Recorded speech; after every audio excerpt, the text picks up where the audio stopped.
In the scorching borderlands of Silver Creek, Texas, an unremarkable ranch hides a secret that will shake the foundations of national security. When a routine drone flight captures armed shadows on the property, the U.S. Border Patrol believes they're dealing with a standard smuggling operation. They couldn't be more wrong.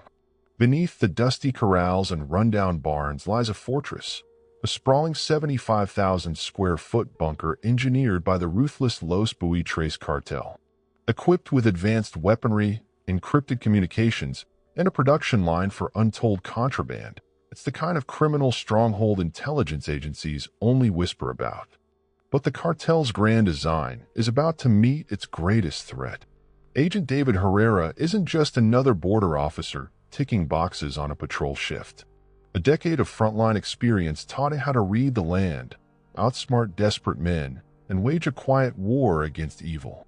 And when Herrera and an elite multi-agency task force follow the trail deep underground, they're prepared to dismantle the cartel's hidden empire from within. This isn't a simple drug bust. It's a high-stakes battle pitting determined federal agents against an army of cartel soldiers in a maze of steel doors, deadly traps, and top-secret labs. Over 6 relentless months, everything from chemical weapons to political corruption will be dragged into the light. This is the untold story of how one team, armed with grit, ingenuity, and the unwavering will to protect their country, ripped the heart out of a criminal empire buried right beneath American soil. Quick pause before we continue. Welcome to Fabled Frames. Please tell us where you are watching from. Don't forget to subscribe because tomorrow's story is mind-blowing. The June sun scorched the horizon as Border Patrol agent David Herrera lowered himself onto one knee, the brim of his hat shading his dark eyes from the blaze that stretched over Silver Creek, Texas. In the distance, the land blurred under the relentless shimmer of heat. Even from this vantage point, situated on a rocky outcrop a mile from what looked like a nondescript ranch, something felt off. Herrera's day had begun like any other, a standard drone surveillance operation accompanied by 2 fellow agents, Cindy Rogers and Ethan McCall. But the moment the drone feed revealed suspicious movement on the ranch below, routine morphed into alarm. Herrera squinted at the feed on his handheld monitor. The drone soared in a wide arc, its camera honing in on a man stepping from a rusted truck. At first, the figure looked merely like another rancher, wearing dusty jeans and a faded blue shirt, possibly stepping out for a midday chore. Yet the well-concealed rifles leaning against a nearby corral post told a different story. Moments later, 2 more figures emerged from behind a dilapidated barn, each armed, each moving with the kind of tension Herrera recognized from his years on the border. Something was being protected or hidden. The ranch belonged to a local named Arturo Cervantes, a man rumored to have connections with small-time smuggling operations. Officially, the property had never raised any alarms. There's no solid evidence tied Cervantes to anything beyond petty contraband. The entire stretch of land comprised around 600 acres, dotted with decaying structures and old machinery. It sat near a desolate portion of the Rio Grande border, a perfect site for covert activity if the occupants so desired. Herrera had patrolled these desert roads for nearly a decade. He knew the usual suspects, the families that might harbor undocumented migrants out of desperation or small crews that traffic stolen goods. But the footage before him suggested something else, a heavily armed presence, far from any typical smuggling ring. Behind him, Cindy Rogers shielded her eyes with one hand, scanning the ranch with her binoculars. "I count 7 guys so far," she muttered. "They're armed to the teeth, David. Something's going on here, and it isn't just a drop-off." "Agreed." Herrera glanced at Ethan McCall, who kept his face impassive, though Herrera knew Ethan was tensing up, just as unsettled as he was. "We'll circle the drone around the main barn one more time," Herrera continued, his voice quiet. "Then we'll send the feedback to HQ. They'll want to look." He tapped the screen, guiding the drone's next pass. Dust swirled around the old barns and sheds, the dryness of the southwestern wind tangible even from a distance.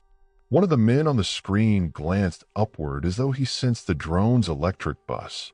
Herrera felt his pulse jump. With enough experience, one developed a primal sense of mutual observation. For a moment, the camera captured a partial view of what might have been a trapdoor in the barn's floor, its corner visible where sunlight caught an open gap in the rotted wood. Herrera leaned closer to the monitor. Was there a hidden entrance below that barn? He had heard rumors of elaborate tunnels and hideouts constructed by cartels, but nothing had ever been definitively uncovered this deep on U.S. soil, especially not at this scale. If the next angle was any indication, this wasn't just a passing smuggler's secret. The structure looked reinforced, possibly hinged with metal. He tapped the drone's commands again, but before the camera could lock onto the detail, the feed shook wildly, then jerked and static lines cut across the display. Ethan cursed under his breath, attempting to realign the drone. The video feed blinked out. "They jammed our signal," he hissed, fumbling with the controls. That was definitely intentional. Herrera's heart hammered, the dryness in his mouth intensifying as the scorching sun pounded at his back. "They must have some advanced equipment to do that," he replied. Basic jamming was possible with off-the-shelf tech, but the abrupt interference pointed to something more sophisticated. Cartels had money, he knew that, but this felt bigger. "We need to get back to station." Now, the three agents retreated to their SUV, leaving the drone's autopilot function to return it to base if possible. With the feed gone, an uneasy silence filled the ride.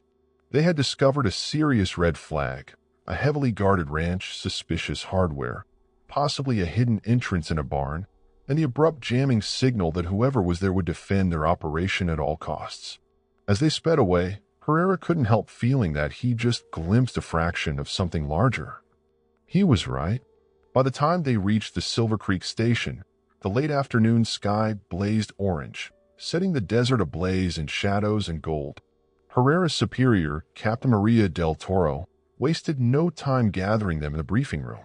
After reviewing the partial drone footage, her expression sharpened into the definitive worry of an officer who had seen enough to recognize a major threat.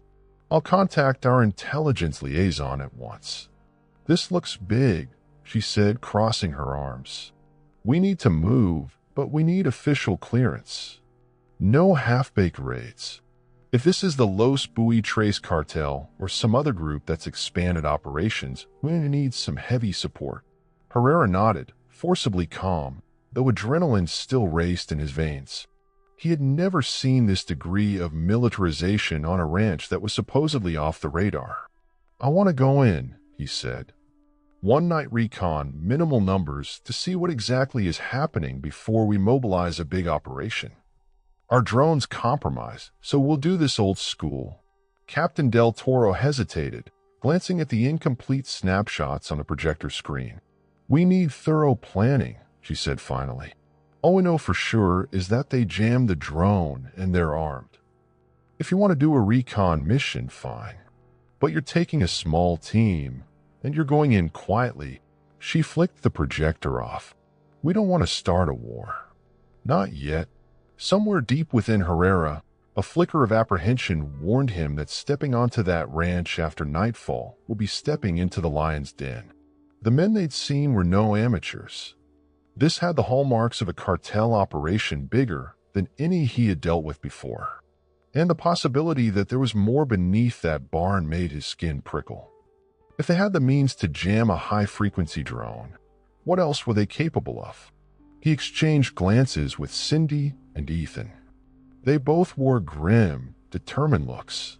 There was no turning back. That evening, they prepped weapons, tested night vision gear, and drew up infiltration routes using topographic maps that guessed at possible entrances to the ranch. As he checked his rifle, Herrera felt an unspoken weight settle over him. Tomorrow night, they would find out what was really lurking beneath that Texas desert. Little did they know, the barn's trapdoor was a gateway to something that would shake the foundations of border security and lay bare the terrifying ambition of Los Buitres Cartel. The desert nights near Silver Creek carried a different kind of silence, one weighted by the hiss of distant wind through mesquite brush. Hours after the scorching day had subsided, Herrera crouched in the sparse shadows of a dried-out ravine, a quarter-mile from the ranch's perimeter.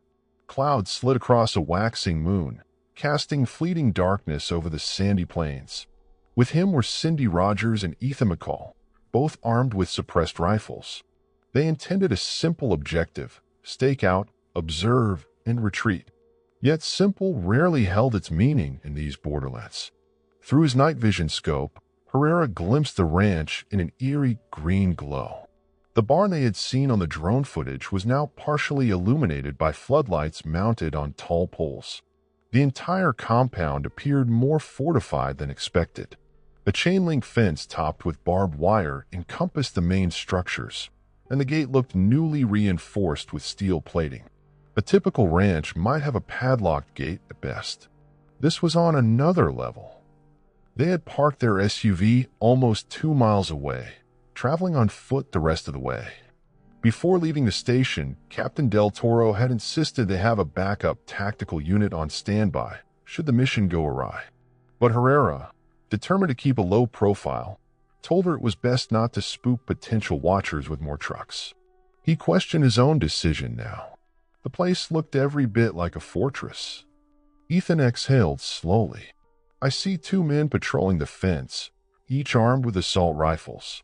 Also, there's a tower near the main house. It appears to have a rotating camera on top. He paused. Either that or a long-range scope. Hard to tell from this angle. Cindy let out a soft whistle. They're stepping up their game. She adjusted her gear. Makes you wonder what's so important in that barn. Do you think we'll have a clear shot at the trapdoor area? Herrera weighed his options, scanning the fence line.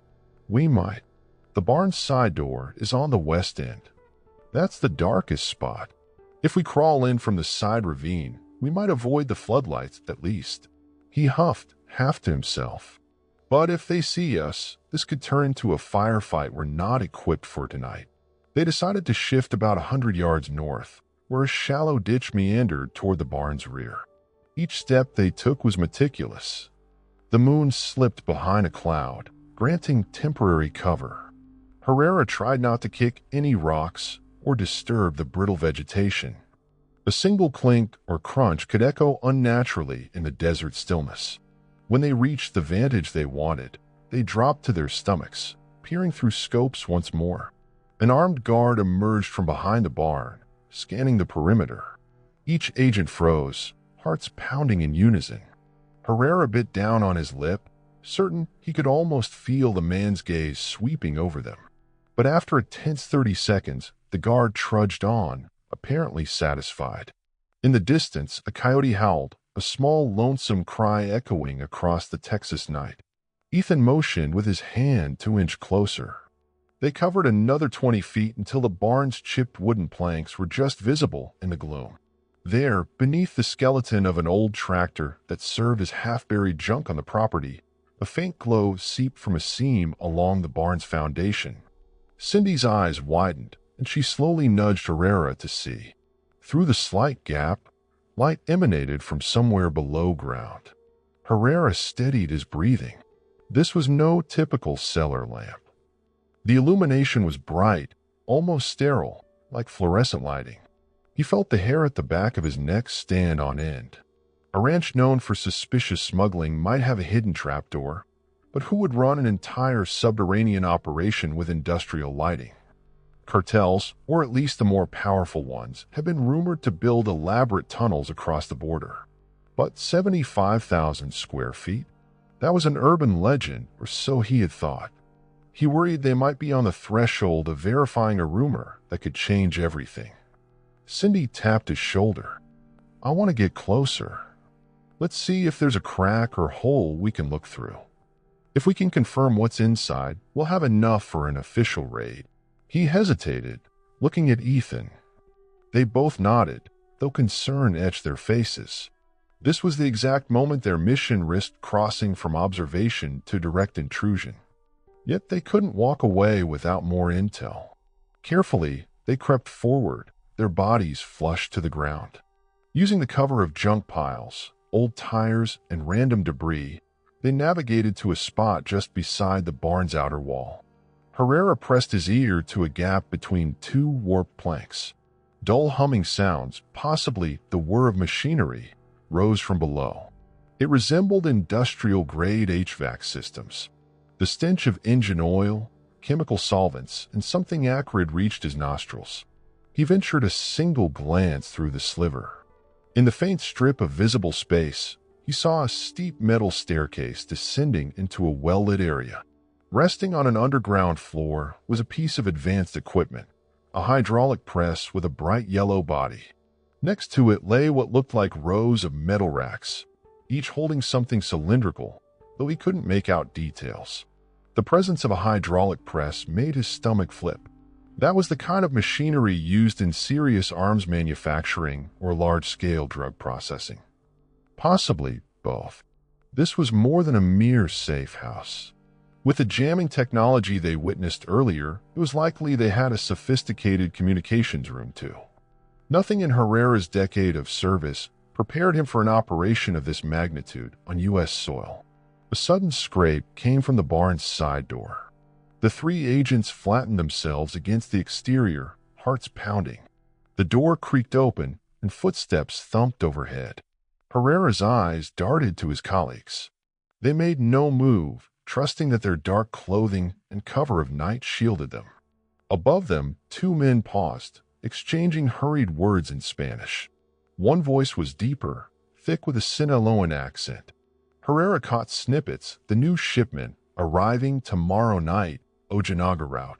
Another responded, need to expedite, El Tiburon wants blueprints, we can't delay. Their footsteps receded toward the barn's front, leaving the door open behind them. Herrera's pulse thumped in his ears as he signaled his team to pull back from the barn. He'd heard mention of El Tiburon, a rumored high-ranking member of a major cartel, possibly the Los Buitres. Stories circulated about him controlling entire smuggling corridors. If he was overseeing this operation, they were dealing with a top-tier threat. They retreated several yards, confident that the guards hadn't spotted them. Then they crouched behind a rusted pickup truck shell, taking a moment to steady fraying nerves. Whispering, Herrera relayed what he'd heard. Ethan's eyes flickered with both excitement and concern. If this is connected to Los Buitres, he said, then we may have discovered their nerve center on U.S. territory. Cindy nodded, a resolute frown forming. We need more eyes on this. Next time we'll come with a strike force. But it's good we have real confirmation now. No one can ignore that. Their mission was accomplished, in theory. They had direct evidence, advanced machinery, suspicious conversation referencing shipments, and a likely connection to a major cartel figure. Yet Herrera found himself tempted to see more. A single photograph from inside would be gold, proof to slam on the desk of any waffling official who might think they were chasing ghosts. His mind warred with caution. The guards patrolled with lethal vigilance, and a perimeter fence stood between them and a quick getaway. A single misstep would turn this silent infiltration into a bloodbath. A faint metallic clang drifted across the yard, forcing them to freeze again. Carefully, they peered around the edge of the truck shell. A pair of floodlights sprang to life, sweeping across the dusty lot. Herrera's stomach clenched as he motioned for the others to duck. The beam cut just a few feet from their cover. Slowly, it moved away, scanning another section of the ranch. No alarms blared, nobody shouted. They had narrowly avoided detection. Let's go, Herrera whispered, urging his team to follow him back across the property's edge. We have enough to get a formal operation going. We can't risk more tonight. On all fours, they crawled toward the ditch that led out to the open desert. Their hearts hammered with every movement, anticipating an alarm or the blaze of gunfire at any second. Yet the night remained eerily silent aside from the hum of distant generators. After 20 agonizing minutes, they reached the safety of the open land. The ranch lights glowed behind them, almost taunting, as if to say, "We're here, and you can't stop us." It was only when they were nearly a mile away that Herrera allowed himself to breathe more freely. Cindy and Ethan followed him to their SUV in silence. Each harbored the same unspoken truth. They had stumbled upon a criminal empire, something unbelievably vast, lying hidden beneath the unassuming ranch. If Herrera's instincts were correct, the Los Buitres Cartel had established an underground fortress, and they weren't planning to remain in the shadows forever. They started the engine without headlights, navigating through the dark until they felt safe enough to switch them on. When the beams finally cut through the night, Herrera glanced at his two colleagues. "Tomorrow, we alert Captain Del Toro. Then we call in every available resource," he murmured. "No more sneaking around. We have to be prepared to face an army." Nobody contradicted him. They understood the stakes. Yet even in that moment, none of them could fathom how extensive this bunker truly was, nor how deadly the confrontation would become once they knocked on its doors. Their only certainty was that by the next sunset, the largest joint task force in recent border history would be mobilizing to reveal the unimaginable. Little did they know, their discovery was only the start of a cat-and-mouse game that would span months and expose a web of corruption entangling both sides of the border. Early morning sunlight bathed the Silver Creek station in a pale, dusty glow. Herrera, Cindy, and Ethan gathered in a cramped briefing room with Captain Del Toro and a handful of other agents, each wearing a stern, alert expression. The drone footage from the previous day, combined with the overnight recon notes, had everyone on edge.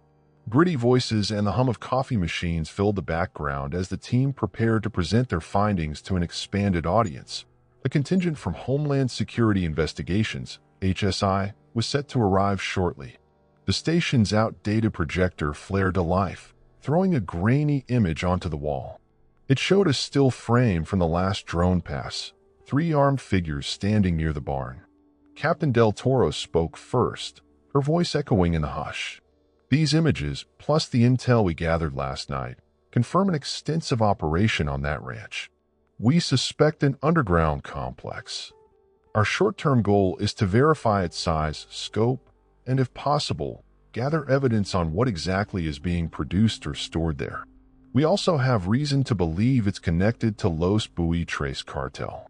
That raises the stakes significantly. An anxious hush followed. Herrera folded his arms over his chest, recalling how close they'd come to being discovered the night before. "We're going to need more than just us," he said, gesturing to the half-dozen Border Patrol agents present. "If we try to breach that ranch, we could be walking into a small war. They've got armed guards, high-level surveillance, and they've already jammed a federal drone." Before Del Toro could respond, the door swung open, revealing a cadre of serious-faced men and women in suits. Leading them was Special Agent Rebecca Sinclair from HSI, a sharp-eyed operative known for her relentless pursuit of cartel leaders. She wasted no time. "Captain Del Toro, I want every detail you have," she said, stepping in front of the projector. "We're dealing with potential domestic infiltration by a powerful transnational criminal organization. Let's treat it as such." Herrera's eyebrows rose slightly. Sinclair's reputation preceded her. She was unyielding, sometimes stepping on toes to get results. But in this scenario, to Herrera's mind, that was exactly what they needed. "We suspect the underground structure is massive," he said, pulling out his own digital images from the barn vantage. "Though we only caught glimpses, it seems to have industrial machinery, possibly for weapons manufacturing or large-scale drug processing. The presence of advanced jamming equipment suggests they're outfitted with top-tier tech." Special Agent Sinclair scanned each photo in silence. When she finished, she glanced around the room. "All right, here's the plan. We'll form a multi-agency task force with Border Patrol, HSI, and possibly DEA. I'll coordinate from the federal side. First step is infiltration for confirmation. Then we strike. This can't wait." She paused, eyes settling on Herrera. "Agent Herrera, correct? You have the most on-ground knowledge. You'll join the infiltration team." He swallowed, feeling both a surge of pride and a ripple of anxiety. "Yes, ma'am." Captain Del Toro stepped forward. "We can prepare to move in at nightfall 2 nights from now to minimize the cartel's awareness.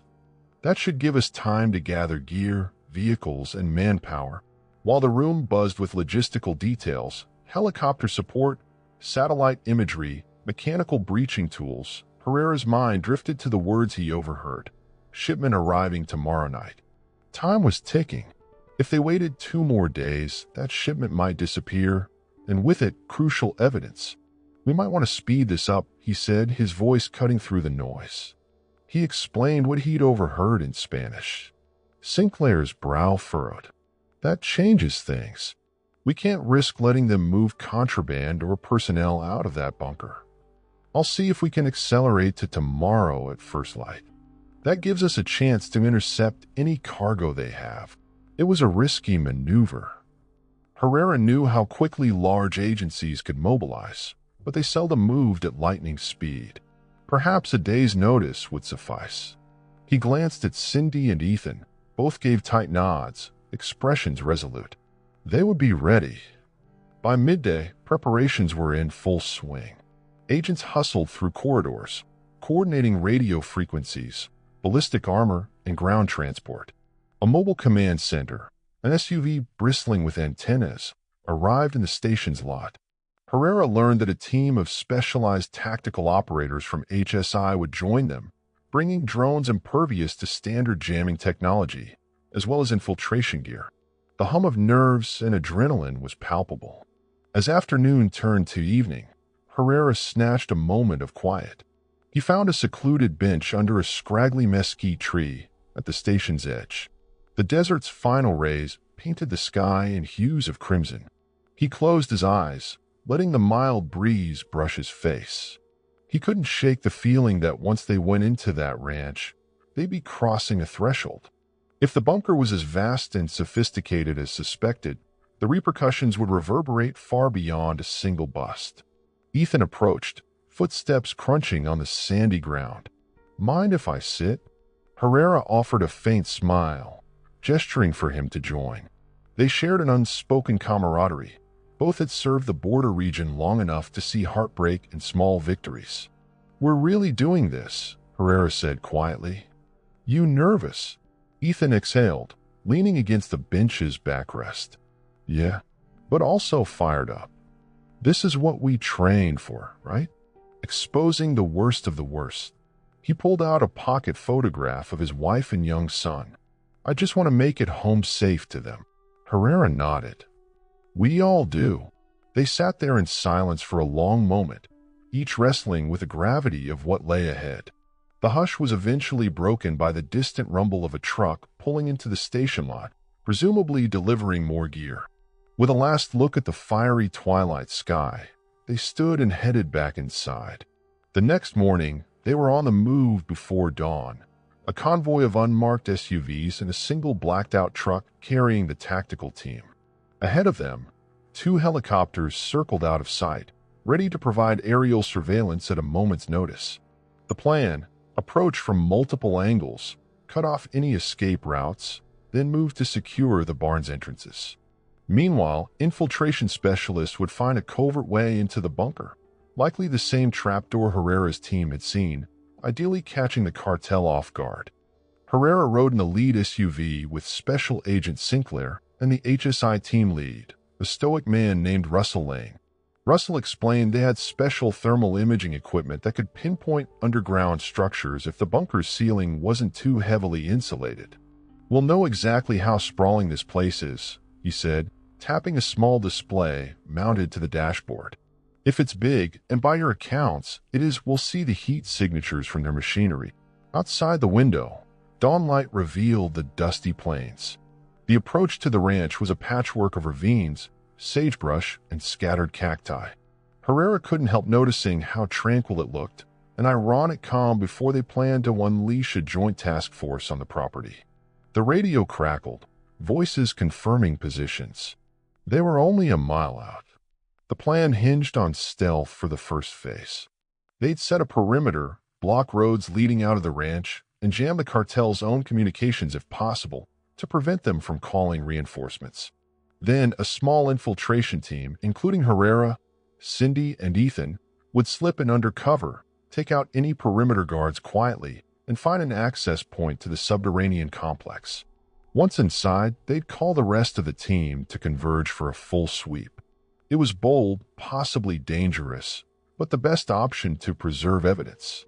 They parked the vehicles behind a rocky rise. Everyone exited in tense silence. 2 tactical drones lifted off, their rotors humming softly as they disappeared into the early morning sky. "All right," Sinclair whispered, pressing a finger to her earpiece. "Team Alpha, move to your positions. Team Bravo, stand by for the infiltration signal. Let's keep the element of surprise for as long as possible." Herrera slid on a pair of night vision goggles, though the sun had begun to rise. They'd help in any dimly lit areas. He signaled Cindy and Ethan, and the trio set off through the brush, circling around to the barn's western flank. Even from a distance, Herrera spotted a guard near the fence line, a young man with a rifle slung over his shoulder. The guard walked a short route, pausing every so often to survey the land. He seemed far from incompetent. If they made noise, he would notice. With practiced precision, Cindy signaled that she'd move first. She crawled low, hugging the ground. The guard turned, scanning the horizon, then continued his slow pace. The second his back was turned, Cindy slid closer, still hidden in desert brush. Herrera held his breath. Just a few more steps, and she'd be in position to subdue him quietly. The guard exhaled a sigh, bored or complacent, and turned to walk the other way. Cindy sprang up, locked an arm around his neck, and brought him down without a sound. A muffled choke, then stillness. They dragged the unconscious guard behind a nearby water trough. Ethan quickly secured the rifle, removing the ammo and stashing it away. There was no time for fanfare. They advanced. Herrera felt the rush of adrenaline intensify. They'd effectively declared war on the ranch's occupants. No going back. They found the barn's outer wall as they had during the stakeout. The rancid smell of oil and machinery still lingered in the air. A single wooden door led inside. A faint rectangle of light outlined its perimeter. Herrera crouched, ear against it, but heard nothing. He gently tested the handle. He pulled out a lockpick kit, standard issue for these operations, and got to work. Seconds later, the tumblers gave way with a quiet click. The door swung open into dimness. The same pungent odor hit them, more pronounced now, tinged with chemical undertones. They slipped inside, guns raised, scanning left and right. The barn looked the same as in the drone footage, dusty crates and worn agricultural tools scattered around, though obviously untouched for some time. 2 bare light bulbs hung overhead, casting a weak glow. Ethan made a beeline for the area near the center, where they suspected the trapdoor. He brushed aside loose hay, revealing a metal hatch flush with the barn floor. It was bigger than expected, maybe 4 feet square with thick hinges. On one side, a padlock glinted. "Check if it's wired," Herrera whispered, motioning for Ethan to inspect carefully. A nasty surprise, like a rigged explosive, wouldn't be out of the question. But after a minute of cautious prodding, Ethan shook his head. With controlled force, Herrera used a bolt cutter on the padlock. The chain rattled to the ground. Cindy pried the hatch open an inch, revealing a narrow flight of metal steps descending into bright artificial light. Herrera's pulse quickened. The time had come. They signaled the rest of the team via earpiece. "Team Alpha, we found an entry point," Herrera whispered. "We're going in. Stand by to breach from the perimeter in 5 minutes." The plan had them entering first, but they couldn't risk venturing too far without backup. While they waited for the perimeter units to converge, Herrera peered down the opening. The clang of machinery echoed, along with distant voices speaking in Spanish. "Mueve los racks, they're expecting us to ship out soon." The conversation was faint but clear enough to confirm live activity. Adrenaline surged through Herrera's veins. They were perched on the threshold of a hidden world, one built with cunning, resources, and staggering ambition. He felt Cindy's hand press lightly on his shoulder, steadying him. A single nod passed between them. Then, with measured resolve, they started descending into the unknown. None of them could predict that within minutes, The bunker's silent corridors would erupt in chaos, and the sheer scale of Los Buitres' secret empire would reveal itself in horrifying detail. Descending the metal steps felt like stepping into an entirely different realm. The walls were a stark contrast to the rustic barn above, smooth, cold concrete reinforced with steel beams. Harsh fluorescent lights hummed overhead, reflecting off the polished floor. As Herrera, Cindy, and Ethan reached the bottom, the noise of machinery grew louder. A continuous were intermixed with clanks of metal on metal, reminiscent of a factory assembly line. They found themselves in a corridor that extended in two directions, each lined with sealed metal doors labeled in Spanish and coded with alphanumeric signs, A1, A2, B1. The scale was immediately jarring. This wasn't just a hidden storage room. It was a comprehensive facility, meticulously designed. Herrera's mind reeled at the resources needed to construct such a place without detection. He didn't see typical, hastily dug walls. This was professional work, ventilation systems, electrical wiring and conduit pipes, reinforced ceilings. It spoke to massive funding and precise engineering. Ethan knelt, rubbing a patch of dirt off the floor. "I see fresh tracks," he murmured. "Heavy traffic. They've been moving equipment through here." Cindy gave a terse nod, scanning the corridor with her rifle raised. "We need to find the main hub, some control room, or something that could give us an overview. Or we secure a live suspect to interrogate. Because this place is huge." Before they could decide which way to go, a sudden hiss sounded behind them. Herrera spun around, heart pounding, to see the trapdoors hatch ceiling shut from above. "Team Alpha, be advised, someone just closed the hatch." Herrera hissed into his mic, but static filled his earpiece. No response. He glanced at Cindy and Ethan, alarm shining in their eyes.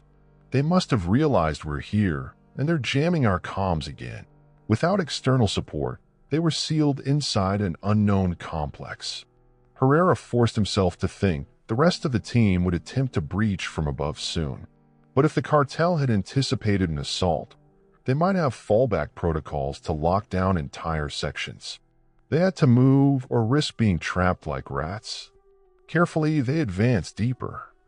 The corridor's walls vibrated with a muffled rumble of machinery. They passed door after door, some shut tight, others slightly ajar. Through one gap, Herrera glimpsed racks of rifles, AK variants, AR-15s, and something resembling a belt-fed machine gun. The place was an armory. Another door revealed a mini laboratory setup with long stainless steel tables, glass beakers, and chemical drums. That explained the acrid smell. If the Los Buitres were manufacturing both drugs and weapons, it meant their empire spanned multiple criminal markets. Ethan motioned at a sign on one of the corridor walls. Solid Control, 50M. Control Room, 50 meters. Perfect. They proceeded cautiously. The corridor widened, turning into a T-junction. Voices echoed from the left. Herrera raised a fist to halt them, straining to listen. Male voices speaking Spanish, discussing increased security and the shipment schedule. Herrera flicked his gaze to Ethan and Cindy. They nodded, readying themselves. In a swift, synchronized motion, they swung around the corner. Two armed cartel guards froze in mid-conversation, their eyes widening. Cindy fired a single suppressed shot, striking one guard in the leg. He collapsed with a muffled yelp. The other guard raised his weapon, but Herrera's reflexes kicked in, 2 shots to the chest, and the man dropped, neutralized. Their hearts pounded in a sudden hush. Ethan moved to secure the wounded guard, pressing his rifle muzzle to the man's chest. "Don't move," Ethan growled. The guard's face contorted in pain, hands trembling. "Cuantos de ustedes hay aquí?" Herrera demanded in Spanish, stepping closer. "How many are in this facility?" The man's eyes flicked with fear, sweat beading on his forehead. We're dozens," he stammered, voice quavering. "More. I don't know exact numbers. Please, don't kill me." Cindy stripped him of his weapon, a battered submachine gun. Where's the control room? Dos pasillos adelante to the right, he gasped, pointing. You can't get in. It's locked. They'll be ready. Herrera clenched his jaw, mindful of time. What's in there? Communications. Security cameras. The guard nodded, wincing. Yes. They'll see you coming. Alarms already triggered. Even as he spoke, sirens began to wail through the corridors, shrill, pulsating alarms that reverberated off the concrete. Red emergency lights flashed, turning the hallway into a disorienting strobe. The guard cowered. Herrera motioned to Cindy. Restrain him, he said, tossing her a zip tie. They couldn't waste resources on him now, but they couldn't let him roam free to alert others. With the guard secured, they raced down the corridor, guided by the overhead signage. The sirens rattled Herrera's nerves, but adrenaline fueled him. If they reached the control room, maybe they could neutralize the security system and open communications back to Team Alpha. Each step they took into the labyrinth revealed more side passages, storage areas, and machinery stations. Herrera had the haunting realization that the 75,000 square feet estimate might be low. This place seemed endless. They found the door labeled Solid Control. It was sealed behind a heavy metal barrier, thicker than any standard door. A keypad on the wall blinked red. Cindy tried the handle to no avail. We need an explosive or a cutting torch, Ethan said, scanning the corridor for an immediate solution. Herrera glanced around. We don't have time for that. The alarm's already raised. They know exactly where we are. He thought of the hydraulic press in one of the side rooms. Maybe they had heavy tools stored there. With a grim sense of urgency, they followed the signage to a workshop area. Inside, they found welding tools, sledgehammers, and metal rods. Not precisely what they needed, but it might be enough to pry or batter the door. The wailing alarm continued, accompanied by the distant sound of boots rushing in the corridors. They would not be alone much longer. Herrera grabbed a heavy pry bar and tested its weight. Let's try to force it. Ethan watched the corridor. Cindy, help me. They returned to the control room door. Cindy inserted the pry bar near the door's edge while Herrera put his full weight behind it. The metal groaned, but the door barely budged. The keypad glowed mocking red. He cursed under his breath. Then, from down the corridor, sporadic gunfire rattled. Ethan ducked behind a storage container for cover. We've got company, he yelled over the wail of the sirens. Bullets ricocheted off the concrete wall, sending sparks and dust flying. Herrera dropped the pry bar, spinning to return fire. Cindy pressed herself flat against the door frame, rifle aimed at the corridor. She fired controlled bursts at the muzzle flashes of the approaching guards. 2 guards stumbled to the ground. Shouts in Spanish echoed, "Atrás, atrás." They're heavily armed. Between bursts of gunfire, Ethan used hand signals to coordinate. They needed to move. Staying pinned at the control room door was suicidal. Herrera signaled that they'd retreat, possibly find another route. But as they dashed back into the workshop, gunfire intensified. Sparks danced against the floor, near enough for Herrera to feel the heat. A bullet grazed Ethan's vest, sending him stumbling. "Ethan!"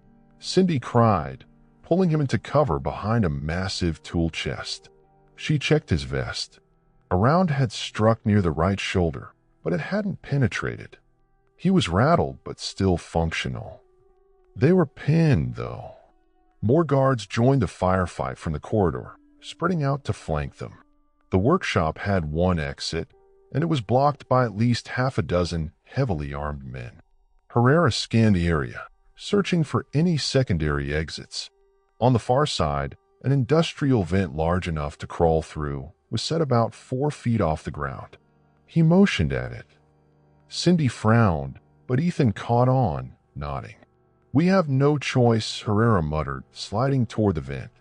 Cindy and Ethan laid down covering fire, briefly forcing the cartel's men into cover. Herrera yanked the vent's grill off, straining at the screws until it snapped free. The opening was tight but passable. "Go, go, go!" Cindy shouted. Ethan dove in first. Another hail of bullets zipped over them. Herrera fired a last volley, keeping the guards at bay. Then Cindy followed Ethan into the vent. Herrera hurried last, nearly snagging his rifle on the metal frame, but managed to slip inside. They crawled as fast as they could, the echo of gunfire trailing behind them. In the strobe of the alarm lights, the vent's interior seemed like a claustrophobic tunnel. Hot air blew past, carrying the scents of chemicals and dust. They heard footsteps clamoring in the workshop. Shouts of frustration in Spanish. They went through the vent. Boots' steps approached the vent. Bullets clanked against the metal, sending reverberations down the shaft. Herrera grimaced, continuing forward on his elbows and knees. After perhaps 60 feet, the vent sloped downward sharply, dropping them near the floor of another corridor. Herrera pried open a second grill. Cindy peeked out, scanning for threats. The corridor was empty, though the alarm still wailed. She swung out, followed by Ethan, then Herrera. They landed in a crouch. A sign overhead read Laboratorio Principal, Main Laboratory. The door stood slightly ajar, flickering lights spilling into the corridor. Herrera took a slow breath, adjusting his rifle. They needed to either find a route back to the surface or discover a communication station that wasn't locked behind a reinforced door, or find an interior path to the control room. Hiding in a labyrinth of cartel corridors was not a workable strategy. They approached the laboratory door, stepping inside. Rows of stainless steel counters, chemical vats, and high-grade ventilation hoods dominated the space. Plastic drums labeled with cryptic chemical abbreviations were stacked along the walls. The pungent odor burned Herrera's nostrils, reminiscent of meth or fentanyl production. The scale was astonishing. This was no backwoods lab. This was industrial, designed for massive output. A terrified lab technician spotted them and raised his hands. He wore a respirator mask and latex gloves. "I'm just a chemist," he pleaded in Spanish. "I don't want trouble." "Hands where I can see them," Ethan ordered, glancing around for any immediate threats. "Is there another way out of here?" The chemist trembled, pointing to a door at the far end. "Leads to a corridor that goes to an elevator. But it's heavily guarded." Herrera's heartbeat quickened. An elevator could be the link to deeper levels or to an alternative exit. What about communications? Is there a control panel or a server room we can access? "I don't know," the technician stammered. "I only handle the chemical processes." "But upstairs, above ground, there is a communications dish. They have a new high-tech antenna, I think. The main control is probably near the bunker's center. But I'm not sure." Cindy looked at Herrera. The choice was clear: push deeper into the bunker or try to find a route back to the surface. Both were fraught with risk. The lab technician stared with wide eyes, as if hoping they'd let him go. Outside, the sirens continued to blare, a relentless reminder of the nest of hornets they'd stirred. "All right," Herrera said. "We'll head for that elevator. Maybe we can get to a vantage point," or a thunderous explosion cut him off. The room shook, sending glass beakers crashing to the floor. The fluorescent lights flickered, then half of them died, plunging the lab into partial darkness. Herrera braced himself against a counter, adrenaline surging. Through the haze of dust, an automated voice over the loudspeakers repeated a phrase in Spanish: "Attention. Breach in exterior gate. Reinforcements needed immediately." Herrera glanced at Cindy and Ethan, his heart hammering. It sounded like the rest of their task force was making moves upstairs. Possibly Team Alpha had used heavier ordnance to get through the lock hatch or perimeter gate. The building quake implied the conflict topside was escalating. Ethan's expression hardened. "We have to move now. The cavalry's here, but if we don't link up with them soon, we're trapped between two forces, our own guys up top and the cartel pouring into these corridors." They sprinted toward the far door, the lab technician cowering behind a table, arms still raised. Herrera felt a twinge of guilt at leaving him, but there was no safe way to take him along. They had to assume the rest of the task force would sweep through eventually. Right now, survival and regrouping were paramount. They emerged into another corridor, this one with flickering overhead lights and more signage. The cement walls bore cracks from the explosion. Thick wires ran along the ceiling, some sparking dangerously. The area smelled of burning plastic. Shouts echoed in Spanish, combined with bursts of gunfire in the distance. The entire bunker was under siege. Pushing deeper, they found the elevator, a massive industrial lift. Its doors parted to reveal a steel platform large enough to haul crates. A glowing control panel offered up slash-down arrows. Herrera inhaled sharply. Did they risk going down or attempt to go up to the surface? Before they could decide, footsteps pounded behind them. A squad of cartel gunmen spilled around a corner, weapons raised. "Move-ons," one shouted. Bullets tore through the hallway. Instinctively, Herrera, Cindy, and Ethan rolled to the side, returning fire in short bursts. Sparks flew from metal walls, the acrid smell of gunpowder thick in a confined space. A bullet whizzed past Herrera's head, lodging into the elevator door with a metallic clang. "We can't hold this corridor long," Cindy shouted over the din. Ethan slammed the elevator's down button. The doors lurched, starting to slide shut. Herrera and Cindy unleashed a suppressive volley. 2 cartel men fell, but the others continued firing relentlessly. The elevator door sealed an instant before bullets thudded against it from outside. The platform jolted, then began descending. Herrera could almost feel his stomach drop in dread. They were traveling further underground into the heart of a cartel fortress. But the alternative was certain death by the firing squad behind them. He exchanged an uneasy look with Cindy and Ethan, the alarm klaxons echoing even in the elevator shaft. As they descended, the lights overhead flickered ominously. Who knew what awaited them below? A command center, more guards, or something else entirely? Yet none of them could guess that the secrets hidden in the bunker's lower levels would far surpass a mere weapons factory, and would ultimately reveal Los Buitres' terrifying ambitions for the entire continent. The elevator rumbled downward, its metal frame shaking under stress. Herrera clenched his rifle, scanning the control panel for any indication of how deep they were going.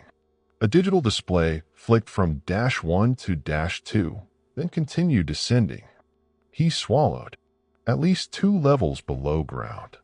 Possibly more. This was no small bunker.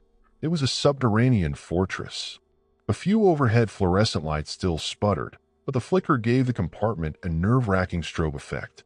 Cindy's eyes were locked on the elevator doors, every muscle taut. Ethan took a shaky breath, rechecking the spare magazine for his rifle.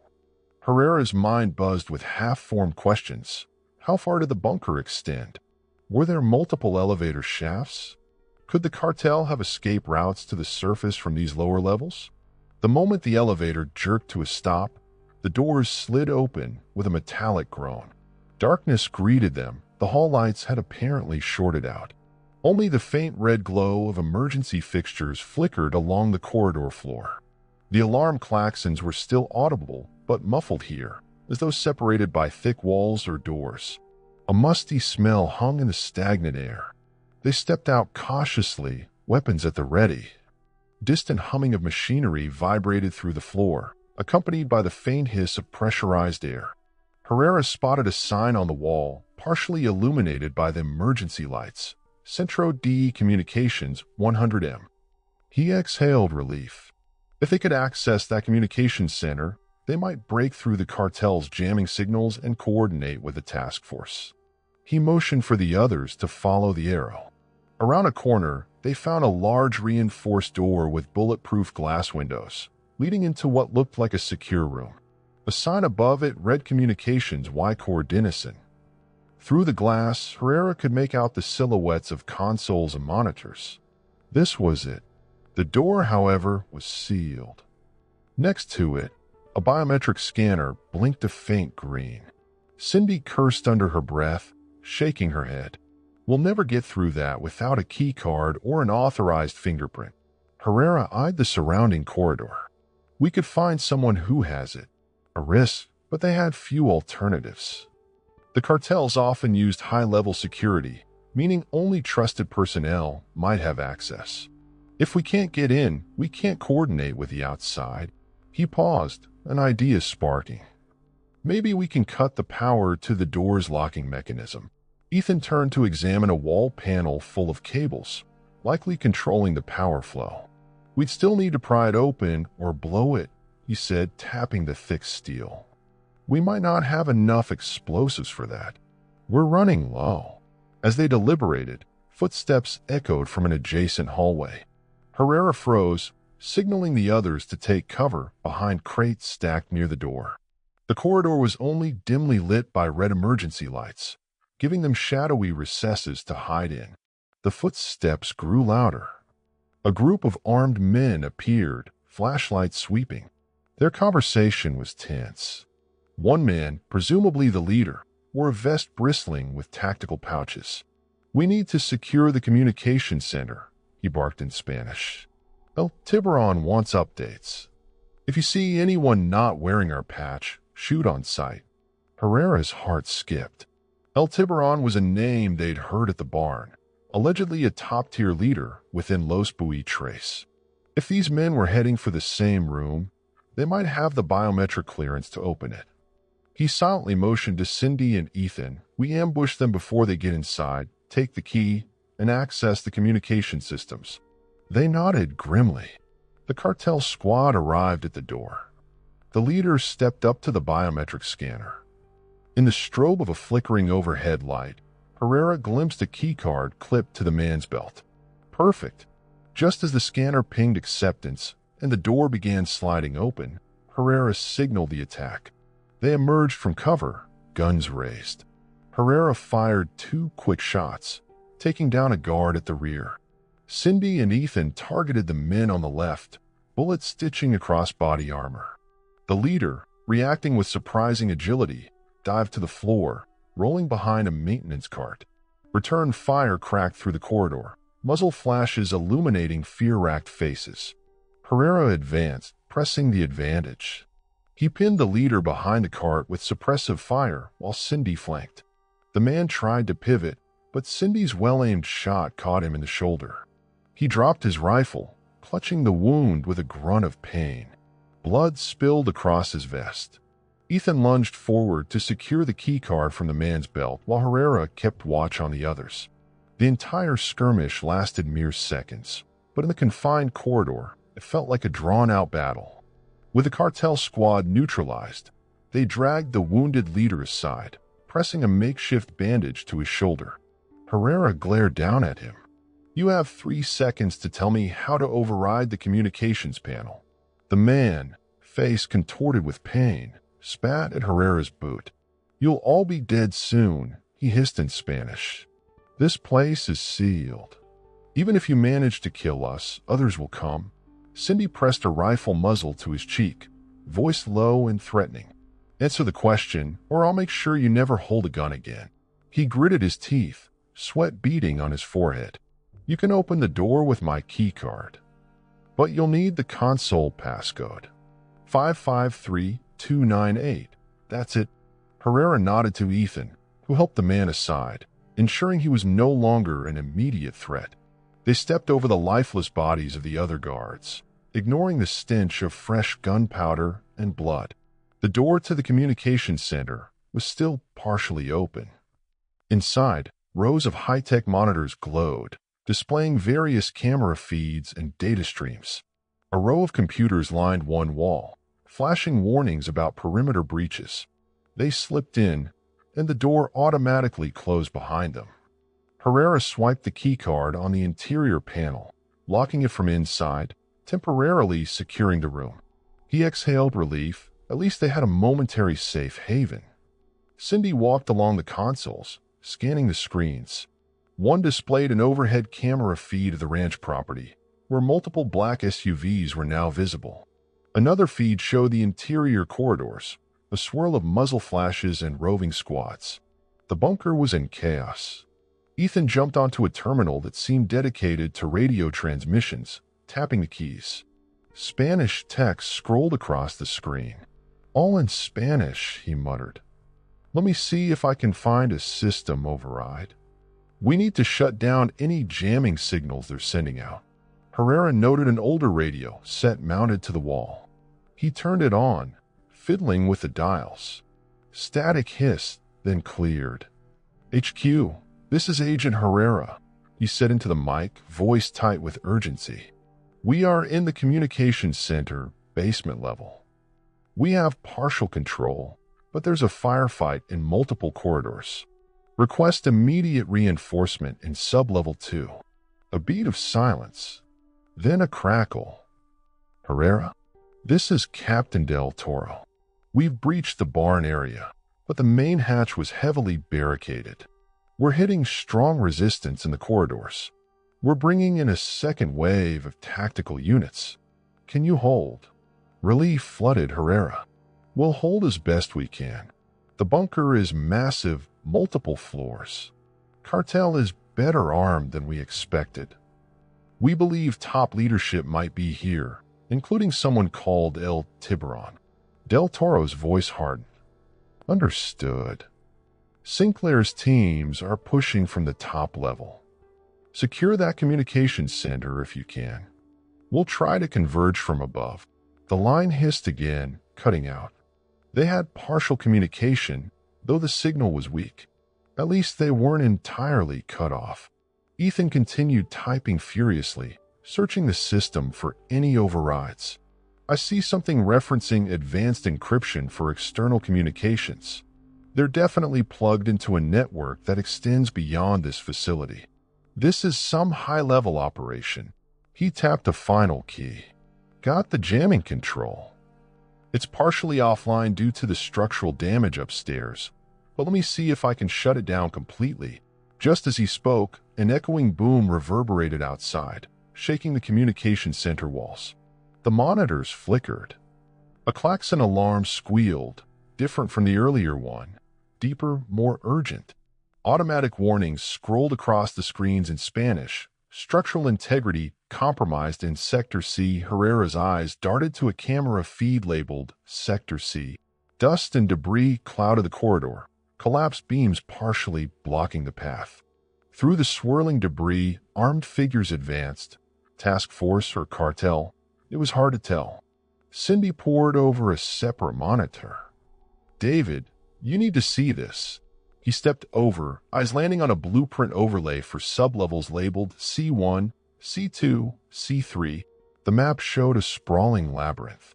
Additional compartments were marked for fabrication, almacenamiento, and more cryptic labels indicating not just labs, but possible living quarters, data storage rooms, even training areas. This wasn't just a drug or gun manufacturing site. It was a self-contained base. The scale was staggering, covering an estimated 75,000 square feet or more. Ethan whistled low. This could take days to secure, if not weeks. Herrera's thoughts reeled. We have to cut off their leadership. If El Tiburon or other top officials are here, they'll try to escape. There must be hidden exits or tunnels. He checked the blueprint's edges. Sure enough, a dotted line indicated a tunnel leading away from the main complex, possibly crossing under the border.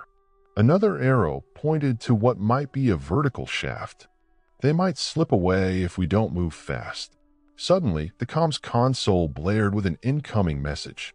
A Spanish voice crackled through. "Command center, respond. This is El Tiburon. Report the status of the infiltration. Where are we compromised? Answer me." Herrera exchanged a startled look with Cindy and Ethan. The big boss was calling in, presumably unaware that the room had fallen to the authorities. Cindy muted the mic, biting her lip. "Do we lure him in somehow?" she whispered. Ethan shook his head. He might be calling from somewhere deep inside the bunker or from outside. Hard to know. If we answer, we risk tipping him off that we've taken over communications. Herrera considered quickly. We're better off maintaining the element of surprise. He already knows there's an infiltration, But maybe not that we hold this room. We stay silent. He paused, glancing at the blueprint again. But we do need to find him fast. A loud metallic clang jolted them. Then another, echoing from the door behind them. Herrera's pulse spiked. The cartel reinforcements were trying to break in. The thick steel door rattled under repeated blows, but it wouldn't hold forever. They had only a handful of minutes. Quickly, Ethan connected a flash drive to the console, copying as many files as possible. "We need evidence," he said, voice tense. "If we can't keep the room, we at least take the data. Then we blow the system to hamper their operations."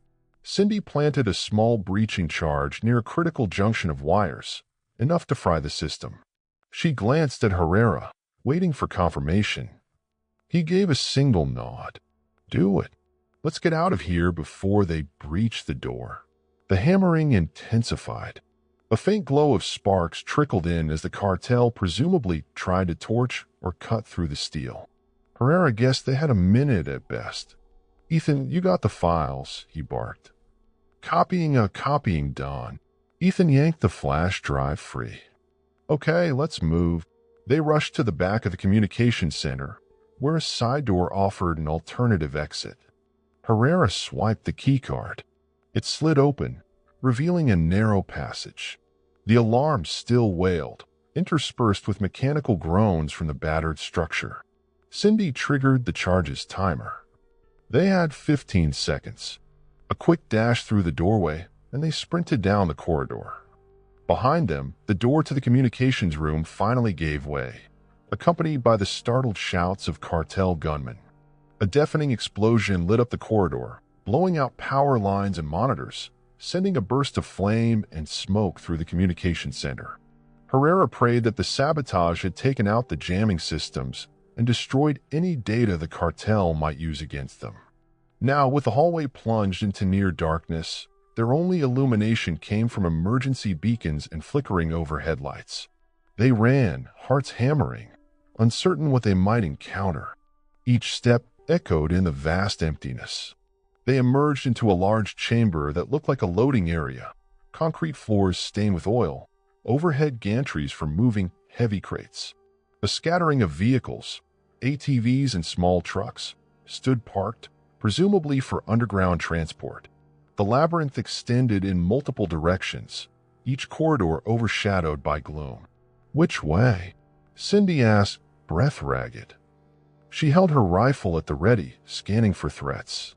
Herrera checked the blueprint data on his phone, the last thing he downloaded before the communication center went dark. "We want Sector D. According to this, it might contain offices, possibly living quarters for high-level personnel." He pointed to a corridor on the far side. "Let's head that way."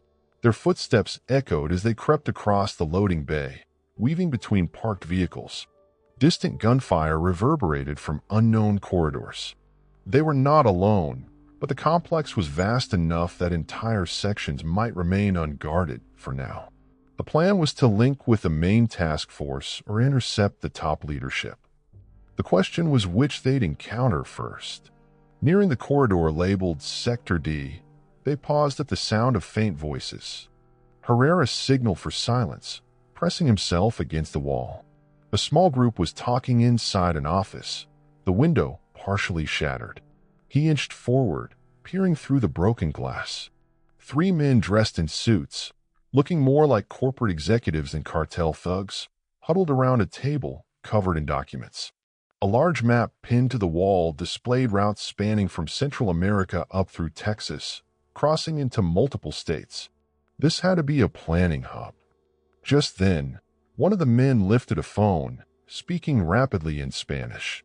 Herrera caught the name El Tiburon again.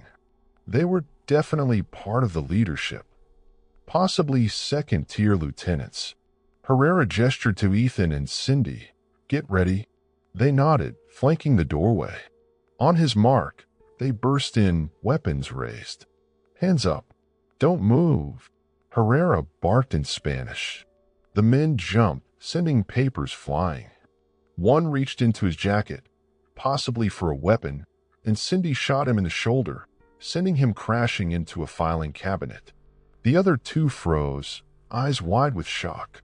Ethan swiftly disarmed them, checking for hidden sidearms. The man who'd been shot whimpered, clutching his shoulder.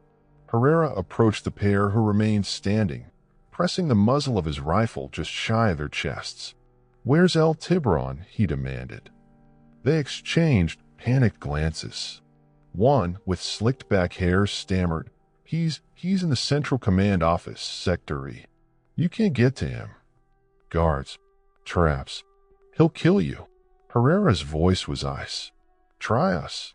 But as he said the words, a new explosion rocked the complex, sending dust cascading from the ceiling, and with it, the realization that the entire structure might be on the brink of collapse before they reached the elusive cartel boss.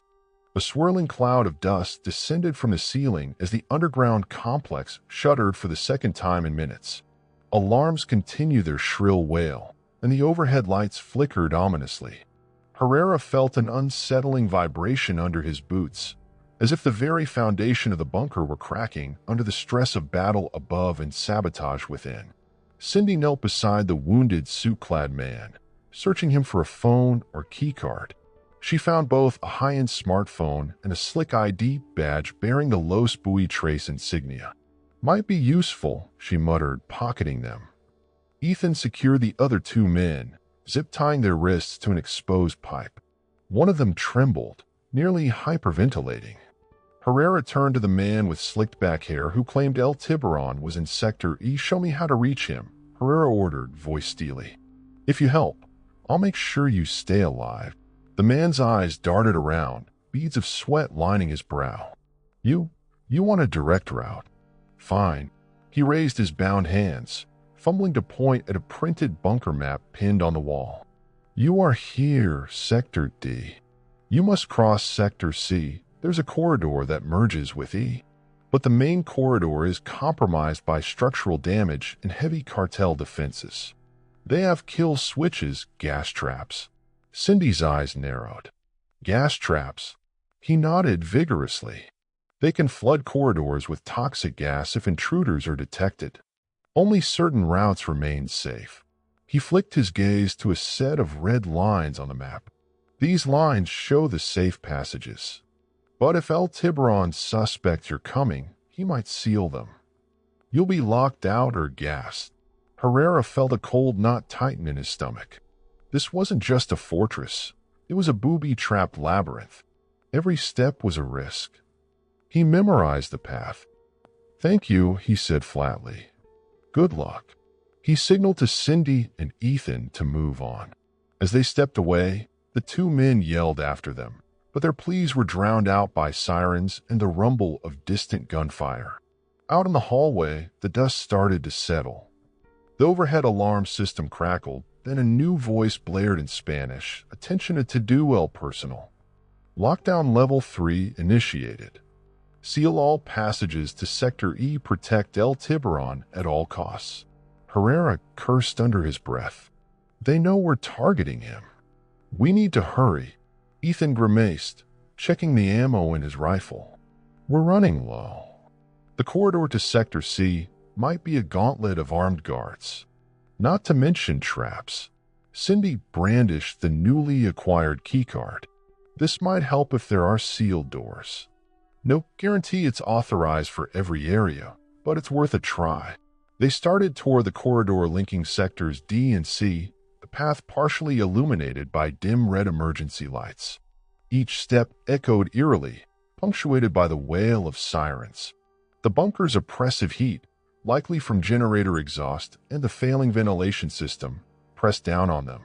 Sweat trickled down Herrera's neck, and his heart pounded. As they rounded a corner, a metallic clang made them freeze. Gears shifted overhead, and a thick steel shutter slammed down, blocking their path. It sealed off the entire corridor. Overhead, a red light glowed, signifying a lockdown barrier. "Damn it," Cindy muttered. She swiped the keycard on a nearby panel, but the reader flashed red, refusing entry. "This card isn't high-level enough." Herrera's eyes swept the corridor. Another path branched off to the left. According to the map, It was a winding tunnel that might loop around to the same sector. "We'll have to find an alternate route," he said, motioning them onward. They took the left corridor, weaving through debris from structural damage. The air grew thicker, with a faint chemical tang that burned Herrera's throat, possibly a leak from broken pipes. The alarm system boomed again, repeating the lockdown directive. Any illusions that the complex might surrender easily were long gone. Midway down the corridor, they encountered more resistance. 3 armed men crouched behind a makeshift barricade of crates, rifles pointed. Herrera ducked just as a burst of automatic fire tore through the air. Bullets sparked off concrete, sending chunks of debris flying. Ethan and Cindy returned fire in tight bursts. One cartel soldier jerked backward, blood spraying, while the other 2 unleashed a volley that pinned the agents. Herrera motioned for them to flank. Cindy pressed against the right wall. Ethan took the left, exchanging cover fire. Herrera crouched low, sliding forward behind fallen beams. He lined up a shot on the nearest gunman. A single pull of the trigger, and the man crumpled. Ethan finished off the last one with a well-aimed burst. Silence followed, broken only by the hum of damaged fluorescent lights overhead. They stepped over the bodies, mindful of booby traps. So far, no sign of the rumored gas attacks, but the tension was unrelenting. Another steel shutter loomed up ahead, partly lowered. They ducked beneath it, emerging into a wide corridor bathed in flickering emergency lights. A sign overhead read, "Sector C, Maintenance Level." An unexpected figure emerged from the darkness, a uniformed security guard, arms raised in surrender. He wore a patch on his sleeve that read Los Buitres Security, but his face betrayed terror rather than defiance. "No despairin'," he yelled, voice trembling. "Don't shoot. I surrender." Herrera aimed his rifle. "On your knees, hands behind your head." The guard complied, face pale. "Please, I'm just a hired guard. I don't want to die." Cindy restrained him. "We need to get to Sector E. How do we bypass the lockdown?" He shook his head frantically. "They've sealed the main doors. Only someone with top-level clearance can override the lockdown. Or you go through the old ventilation system. But it's dangerous, unstable." His eyes darted as though recalling something. They used it during construction. Now it's sealed off in places. Could be collapsed. Herrera exchanged a look with Ethan and Cindy. They were running out of options. "Where's the entrance to this ventilation system?" he asked. The guard pointed to a side corridor. "Maintenance hatch near the generator room. But you can't open it without a pass." He paused, then pulled a ring of keys from his belt. "I have one. Please don't kill me. I'll give you everything." Ethan took the keys. "Thanks," he muttered, then zip-tied the guard to a metal pipe. The man offered no resistance. Possibly, he believed the authorities safer than his own bosses at this point. They found the generator room with minimal resistance. Most cartel fighters seemed focused on reinforcing the upper levels. The door creaked open to reveal a labyrinth of machinery, electrical panels, and massive diesel generators roaring in protest. A catwalk ran along the perimeter. The air was stifling hot, and the smell of fuel was almost overpowering. Cindy pointed to a metal hatch in the far corner, labeled Mantenimiento de Ventilation. They navigated across the catwalk, passing rows of rumbling equipment. A rivulet of sweat ran down Herrera's brow. If the ventilation system was offline or damaged, it could mean a dead end. But it was their best shot at circumventing the lockdown barriers. As Ethan fitted the guard's key into the hatch lock, a sudden voice crackled through the overhead speakers in the generator room. It was deep, heavily accented Spanish, but each word came through with chilling clarity. "This is El Tiburon. To the intruders, I commend your persistence. You have made it further than most, but your luck has ended. My men are sealing every path. Soon, the only escape will be death." Herrera felt a chill despite the oppressive heat. The overhead speakers hissed. El Tiburon's voice continued, like a cat playing with its prey. You should have stayed away from Los Buitres. Now your time is up. The speakers clicked off, replaced by the unrelenting mechanical rumble. They exchanged uneasy glances. El Tiburon knew they were close. Possibly, he was tracking them via security cameras. Let's keep moving, Herrera said, pushing back the fear. He's trying to unnerve us. Ethan popped the hatch. A gust of stale air hit them, tinged with metal and mold. They climbed inside, using their flashlights to illuminate a narrow, rust-streaked corridor. Thick cables and ductwork lined the walls, likely for ventilation or power distribution. The door closed behind them with a clang, dulling the generator noise to a low rumble. The passage sloped upward, the walls slick with condensation. Overhead, pipes rattled occasionally, releasing spurts of steam. They moved in single file, Herrera leading, Cindy in the middle, Ethan taking the rear. Their footsteps echoed on the metal, grating underfoot. Each turn they took seemed to lead to another identical corridor, the route twisting like an industrial maze. After several minutes, the corridor forked. The path to the left seemed partially collapsed, with rubble blocking half the walkway.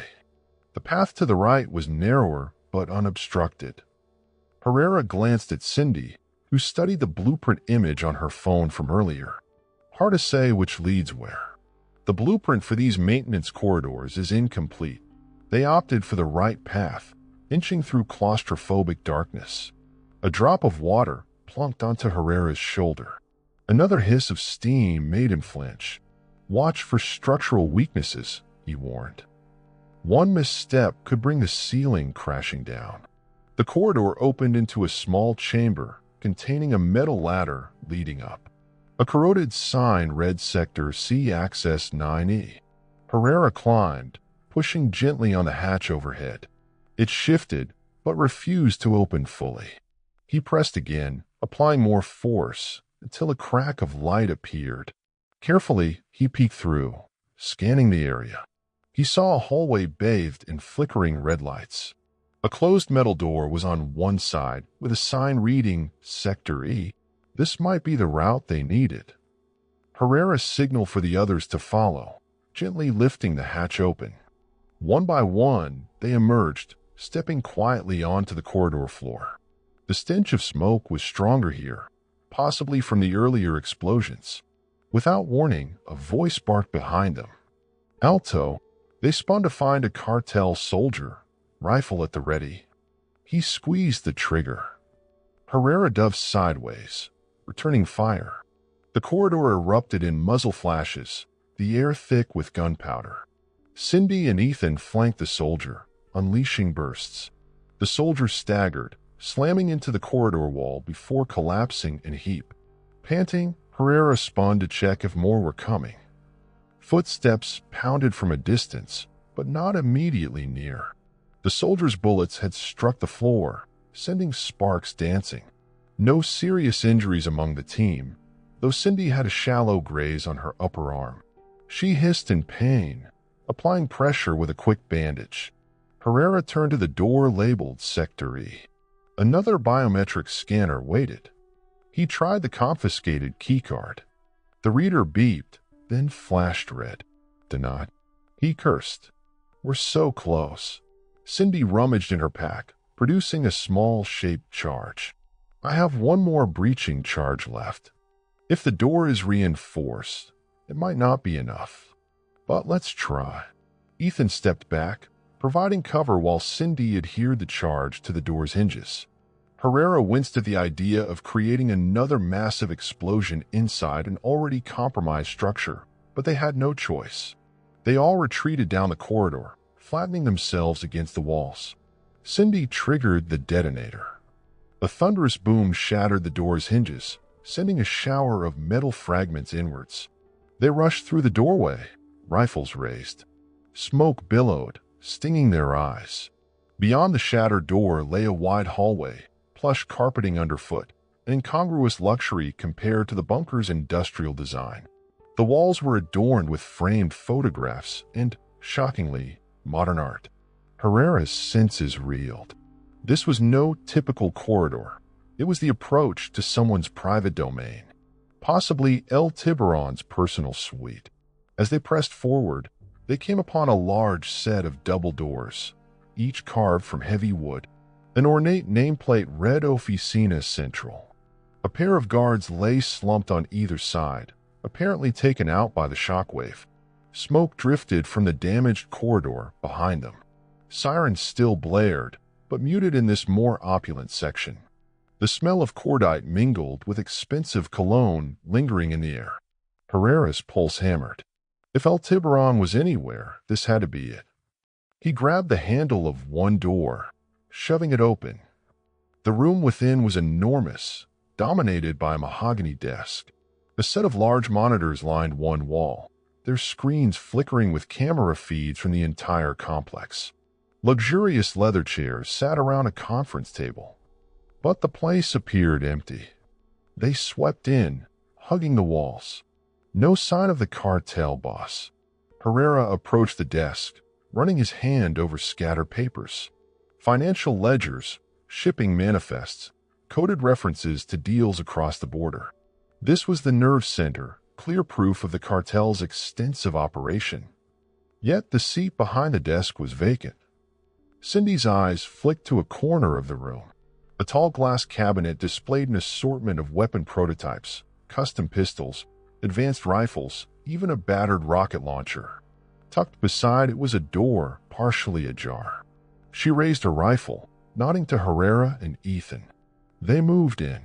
The door led to a smaller private chamber, a lounge area with leather sofas, a bar stocked with top-shelf liquor, and a large painting of an eagle devouring a snake, reminiscent of Mexico's coat of arms. On the far side, a hidden panel slid open to reveal a shadowy passage. Herrera stepped closer, heart in his throat.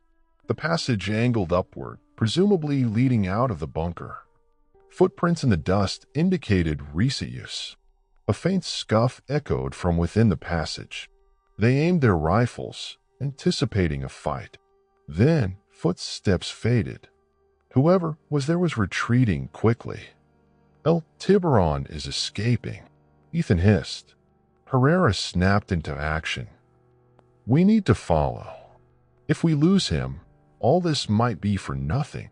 They hurried into the passage, flashlights slicing through darkness. The walls were rough-hewn, less refined than the main corridors, clearly some hidden escape route. Their boots pounded on the uneven floor, echoing in the confined space. Up ahead, they caught fleeting glimpses of a figure sprinting.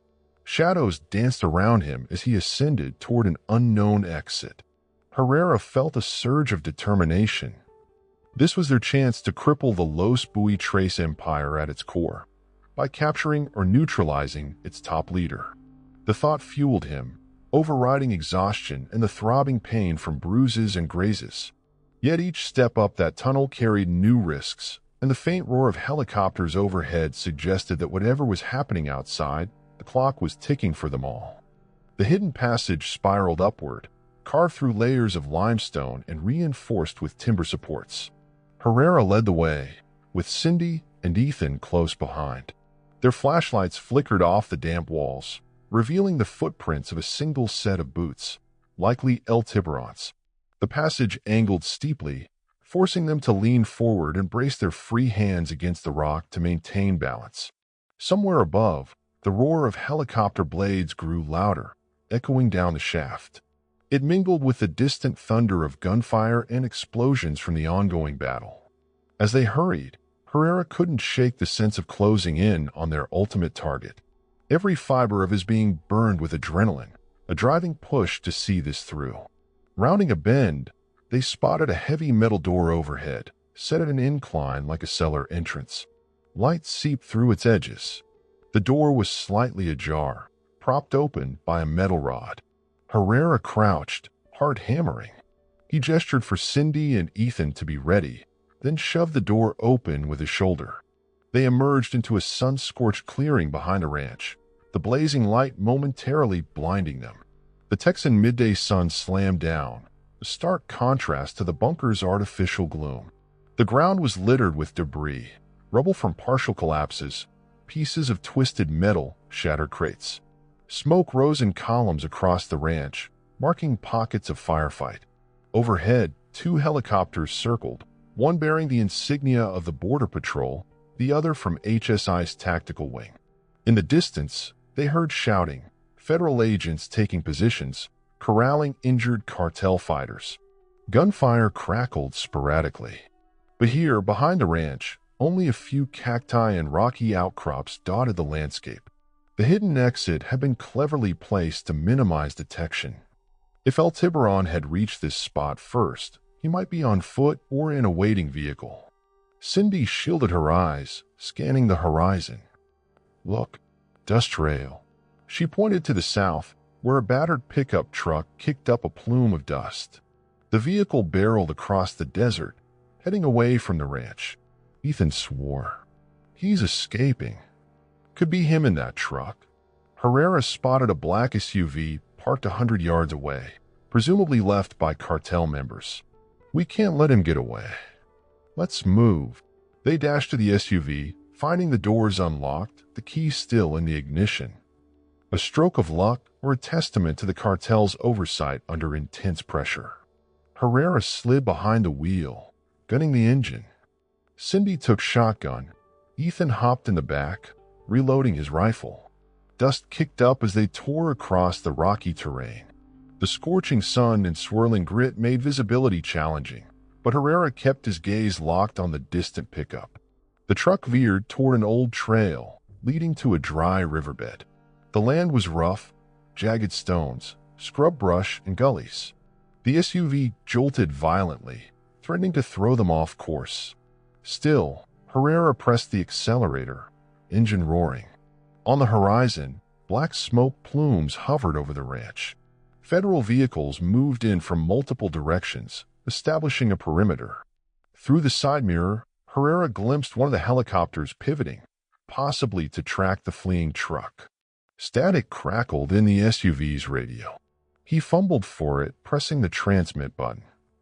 This is Agent Herrera, in pursuit of a possible high-value target heading south from the ranch. We're in a black SUV. Request immediate air support if possible.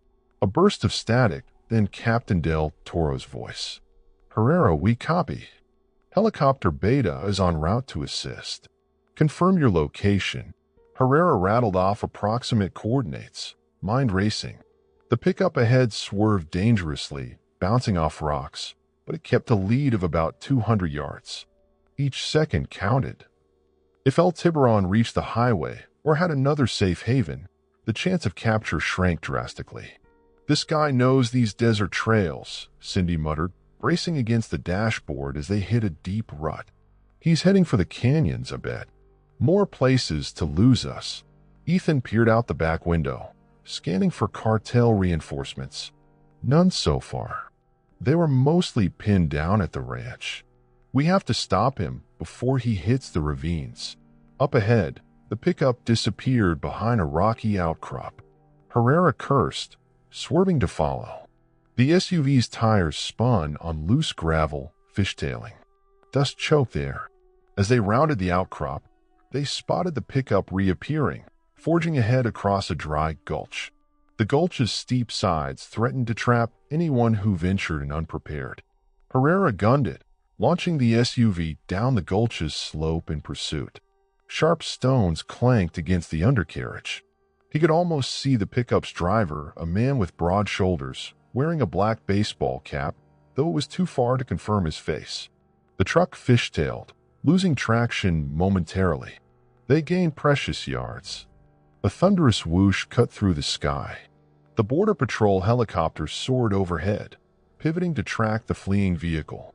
The radio crackled again. Herrera, we've got eyes on the target. Attempting to flush him out to a clearing. We'll maintain visual. Relief surged in Herrera. With aerial support, the odds of capture improved. Then, a glint of sunlight on metal caught his attention. The pickup's rear window slid down, and a rifle muzzle poked out. Bang! A shot rang out, bullet ricocheting off the SUV's front grille. Herrera jerked the wheel, adrenaline spiking. They're shooting at us. Cindy warned, ducking. Another shot clanged off the hood. The front windshield cracked, but didn't shatter. Ethan raised his rifle, leaning out the passenger's side rear window. He aimed at the pickup's tires, unleashing a short burst. Rubber shredded. The truck's rear tire blew, sending it skidding. Dust and gravel sprayed. The pickup careened sideways, nearly flipping. Then it regained some traction, limping forward at a slower pace. "He's losing control," Herrera yelled. The helicopter hovered above, shining a spotlight that danced over the dusty ground. The truck swerved again, wheels spinning. Herrera slammed on the brakes to avoid colliding. Cindy hopped out before the SUV fully stopped, rifle raised. She fired carefully at the pickup's engine block. Steam erupted from the truck's hood, a hissing cloud that engulfed the cab. The driver's door flung open. A tall figure bolted, carrying a pistol. A second occupant, also armed, tumbled out from the passenger side. Ethan followed Cindy, using the SUV for cover. Bullets whizzed overhead. Herrera scrambled out, diving behind the engine block. Sand stung his eyes, the midday sun relentless. The helicopter circled, the pilot presumably relaying coordinates to ground support. Gunfire crackled from the fugitives, who took cover behind rocks at the gulch's edge. Herrera motioned to flank them. He crawled through sparse brush, the gritty sand clinging to his uniform. The man in the black cap, likely El Tiburon, fired a volley, forcing Herrera to duck. Another shot rang out, striking the ground inches away. His heart thudded. This was it, the final standoff with a cartel boss who orchestrated the entire invisible empire beneath the ranch. "Give it up," Herrera shouted, voice hoarse. "We have the place surrounded. There's nowhere to run." A sinister laugh echoed from behind the rocks. "You don't know who you're dealing with," came a low, accented voice. "Los Buitres will never die. You think capturing me stops this? You're wrong." Ethan tossed a flashbang grenade. The device bounced, then detonated with a deafening crack and a burst of light. Herrera used the distraction, springing up to engage. He fired 2 shots. The passenger, an armed guard, collapsed, weapon clattering. But El Tiburon dove away, landing behind a boulder. Cindy advanced from the opposite side, coordinating with Herrera's angle. Another exchange of gunfire. Sparks flew from the boulder. El Tiburon seized the moment to dash further up the gulch, apparently seeking higher ground. The helicopter pilot, seeing this movement, descended, swirling dust in a maelstrom. Over the radio, a voice crackled, "He's pinned." "Move in." Herrera sprinted, breath ragged in the scorching heat. Shots thundered from El Tiburon's pistol, but they went wide. The dust storm kicked up by the chopper obscured vision, turning the confrontation into a swirling vortex of grit and noise. Cindy circled wide, and Ethan rushed from behind, cornering the cartel boss against a steep slope. El Tiburon fired until his pistol clicked empty. He spat in frustration, tossing the useless weapon aside. Then, in a swift motion, he drew a gleaming machete from behind his back. The blade glinted in the sun, menacing. Herrera raised his rifle, but El Tiburon lunged with surprising speed, hacking at the rifle barrel. The impact rattled Herrera's arms, nearly knocking the weapon from his grip. A savage hand-to-hand struggle ensued. El Tiburon had the advantage in raw strength, his arms corded with muscle. He swung the machete again, forcing Herrera to duck. Cindy dashed in, using the butt of her rifle to strike his flank. He snarled, pivoting to slash at her. The blade caught the edge of her vest, tearing fabric. She stumbled but stayed on her feet. Ethan tackled El Tiburon from behind, wrestling the machete arm. They fell to the ground, thrashing in the dust. Herrera aimed, but the men's bodies intertwined, leaving no clear shot. El Tiburon twisted, elbowing Ethan in the face, dazing him. Herrera kicked the machete out of El Tiburon's grip and pinned his arm. The cartel boss roared in fury, spitting curses in Spanish. Cindy joined, helping to force his arms behind his back. At last, Herrera wrestled handcuffs onto El Tiburon's wrists. The man heaved, chest rising and falling, face twisted in defiant rage. Blood streaked his lip.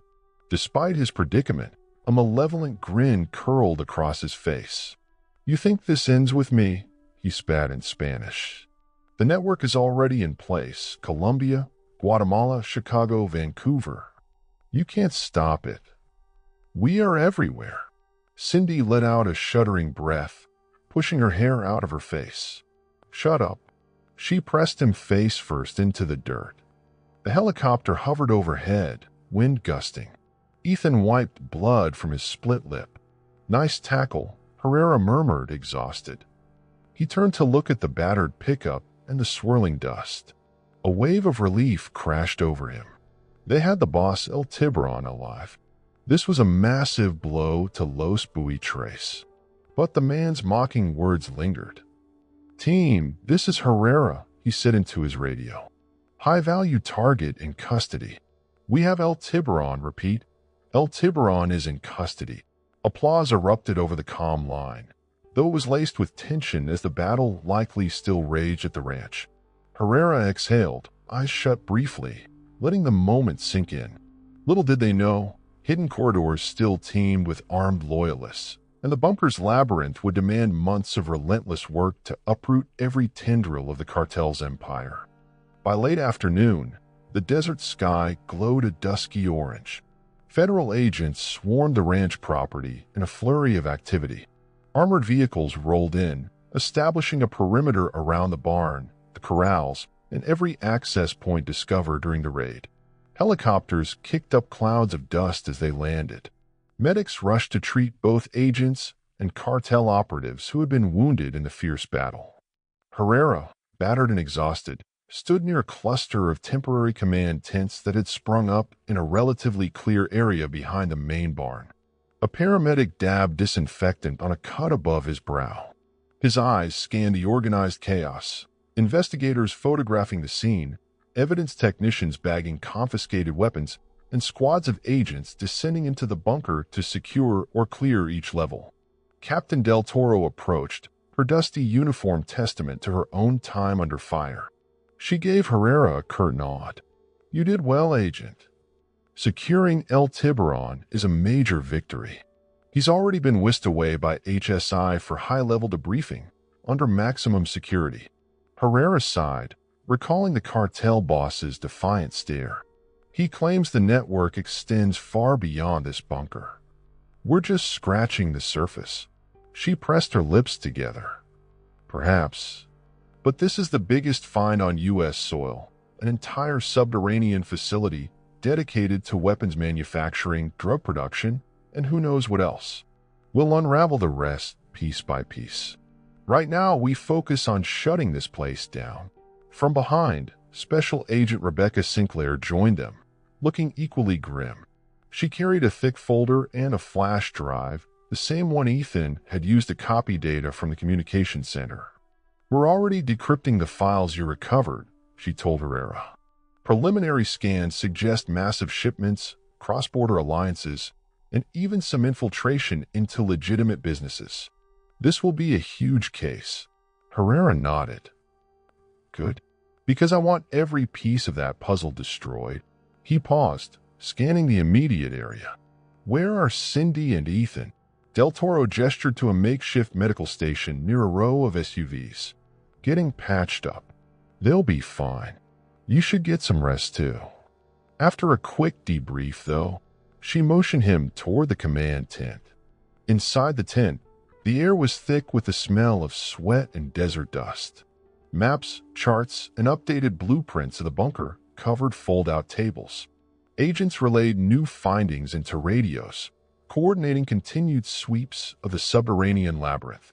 2 large monitors displayed live feeds from inside the bunker, courtesy of the newly restored drone signals, this time using HSI's encrypted frequencies to avoid jamming. One feed showed a corridor strewn with debris, agents carefully stepping over collapsed beams. Another displayed a large storage room with crates of contraband, firearms, ammunition, and plastic-wrapped bricks of narcotics.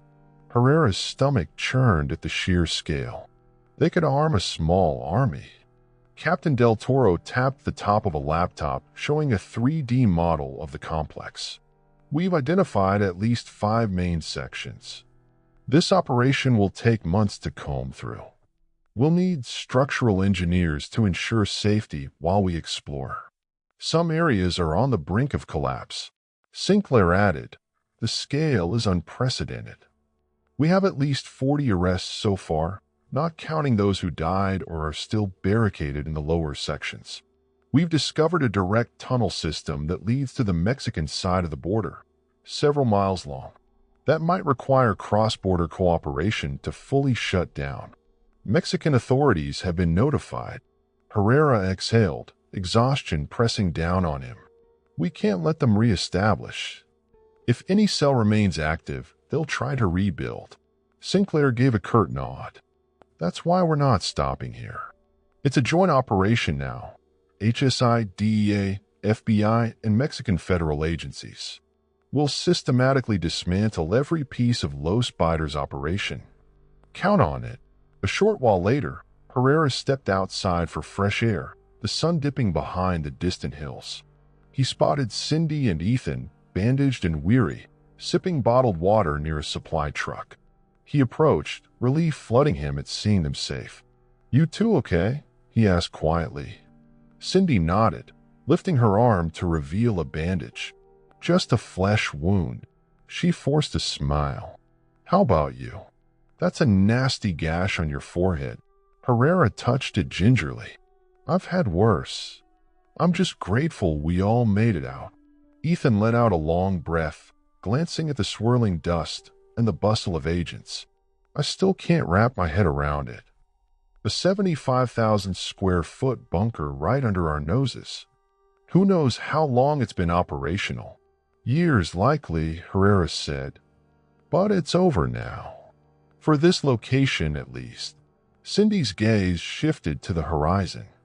"El Tiburon said they were everywhere. Even if we nailed him, there's always another. Think we can truly stop them?" Herrera thought of the flash drive with troves of intel, the handful of arrested cartel lieutenants, and the combined might of federal agencies now working in concert. "We can do a lot of damage, maybe even cripple them. We just have to keep the pressure on." They stood there in companionable silence for a moment, letting the reality sink in. They had discovered and breached the most sophisticated criminal enterprise on American soil. Thousands of man-hours would follow, processing evidence, clearing tunnels, rounding up fugitives. The media would undoubtedly swarm, and political ramifications would ripple on both sides of the border. Abruptly, a call came from a nearby agent. "Herrera, they need you in the command tent again." Something about a newly discovered sublevel. Herrera tossed his water bottle aside, exchanging a weary smile with Cindy and Ethan. "No rest for the wicked," he muttered, trudging back toward the tents. He wondered what else the bunker could possibly be hiding. In the tent, Del Toro pointed at a freshly updated schematic on a screen. "We've located an additional subterranean level. Possibly for specialized operations. There's mention of Proyecto Phoenix in the cartel's logs. We don't know what that means." Herrera's eyes flicked over the schematic. The sublevel lay below the main production floors. Maybe advanced labs or a hidden storage site. "We have to check it out." Del Toro gave a grim nod. "We have a team mustering now, but we're short on experienced leaders who've actually been inside. We'd like you to head down there with a new group, see what remains." Herrera suppressed a sigh. "I'm on it. Let me grab my gear." Just when he thought the ordeal might be winding down, another lead emerged. The cartel's ambitions were staggering. He shouldered his rifle, ignoring the protest of his sore muscles. The fight wasn't over. As he joined a squad of fresh-faced tactical agents near the bunker's main entrance, he couldn't help but recall El Tiburon's words. "The network is already in place. We are everywhere." The statement haunted him. Still, he reminded himself that every journey began with a single step. They had captured the infamous leader, uncovered a labyrinth of crime, and now they'd root out every last secret from the depths. Unbeknownst to Herrera and the rest, Proyecto Phoenix would introduce an even more insidious twist, one that transcended mere drugs and weapons and threatened to cast a new chilling shadow over an already battered borderland. The newly assembled team comprised 10 agents, 5 from Border Patrol, 3 from HSI, and 2 from the DEA. Herrera led them down the main elevator shaft once again, though this time the corridors were filled with federal personnel securing corners and removing unconscious or surrendered cartel members. The sense of danger still pulsed in the air, but the frantic firefight had quieted to sporadic bursts of gunfire in far-flung tunnels. Following an updated map, they proceeded to a corridor near the eastern sector. Rubble partially blocked the entrance. The ceiling collapsed in spots. The stale air reeked of dust and lingering smoke. A sign on the wall, barely legible through cracks, pointed to a set of heavy double doors labeled Proyecto Phoenix, Autorization Requerida. Herrera's heart quickened. The door's locking mechanism appeared offline, battered by the structural damages. With the help of a crowbar, 2 sturdy agents pried it open. A wave of cold, stale air washed over them. Beyond lay a dimly lit tunnel stretching into gloom. Faint emergency lights flickered, some sputtering out entirely. They advanced in pairs, flashlights sweeping the walls. The corridor sloped downward, deeper than any previous sublevel. Warn signs with hazard symbols lined the concrete. A distinctive chemical smell, sharp and medicinal, grew stronger with each step. Herrera exchanged uneasy glances with the squad. This area had a darker undertone, beyond mere contraband. At the corridor's end, they found a thick glass partition and a decontamination chamber reminiscent of a biological or chemical facility. The glass bore the Los Buitres emblem, beneath which someone had scrawled Phoenix in red paint. Overhead, a dead fluorescent bulb swung gently, giving the chamber an unsettling aura. "What the hell were they doing down here?" one HSI agent muttered, eyes darting around. Herrera's chest tightened. Advanced chemical weapons? Biolab research? The cartel's ambition seemed limitless. They stepped through the chamber, prying open another sealed door. Inside, they discovered a row of large stainless steel tanks connected by a network of pipes. Monitors sat dark, their power apparently severed. A faint drip echoed in the silence. The air felt stale, charged with something intangible. A sudden shuffle made Herrera pivot, weapon raised. A figure in a white lab coat emerged from behind a console, hands shaking. His face was smeared with grime. "No despairin'," he cried, voice hollow. "I'm unarmed." "Please." Herrera approached cautiously, motioning for 2 agents to secure the man. "What is this place?" The technician's gaze flitted to the tanks. "Proyecto Phoenix," he mumbled, voice trembling. "A new synthetic compound, a drug more potent than fentanyl. We were developing it here. Testing it. It's not ready. Not stable." Herrera's stomach churned. "You were developing an even deadlier drug." The man nodded, eyes wide with terror. "It was meant to be smuggled globally, super concentrated, more addictive, but there were side effects. People died." He glanced at a row of body bags stacked along the far wall. A hush settled over the squad. The implication was staggering. Los Buitres had strived to dominate the drug trade with an even more lethal substance. Herrera swallowed hard. If this had hit the streets, the casualties could have been catastrophic.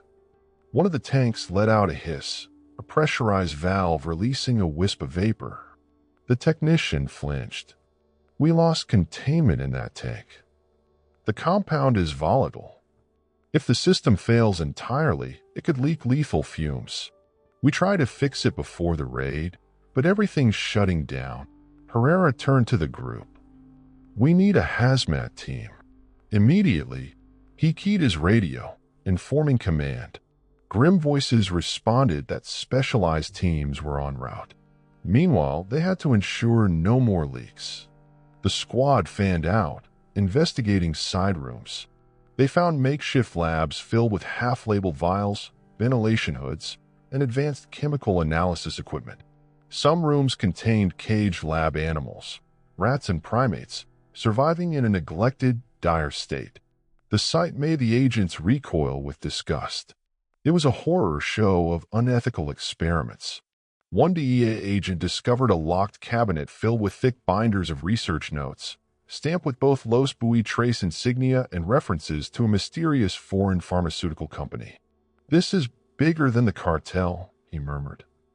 "Looks like they had outside funding or partnerships." Herrera's radio crackled. Captain Del Toro's voice anxious. "We're detecting chemical anomalies from your sublevel. We have a hazmat team about 10 minutes out, but we need you to stabilize the area if possible." The technician's eyes darted, panic rising. "We can vent the chambers, but the ventilation system is offline due to the structural damage. The generator meltdown might cause an explosion if the compound overheats." His voice trembled. "We have to shut it down manually." Herrera's chest clenched. "Another crisis. Show us how." The man led them to a control panel near the tanks. A row of levers and digital thermostats glowed faintly with backup power. "We need to open coolant valves to keep the compound from reaching critical temperature," he explained, hands shaking as he flipped switches. Error messages flashed on the panel. "It's not responding fully. You'll have to open them manually."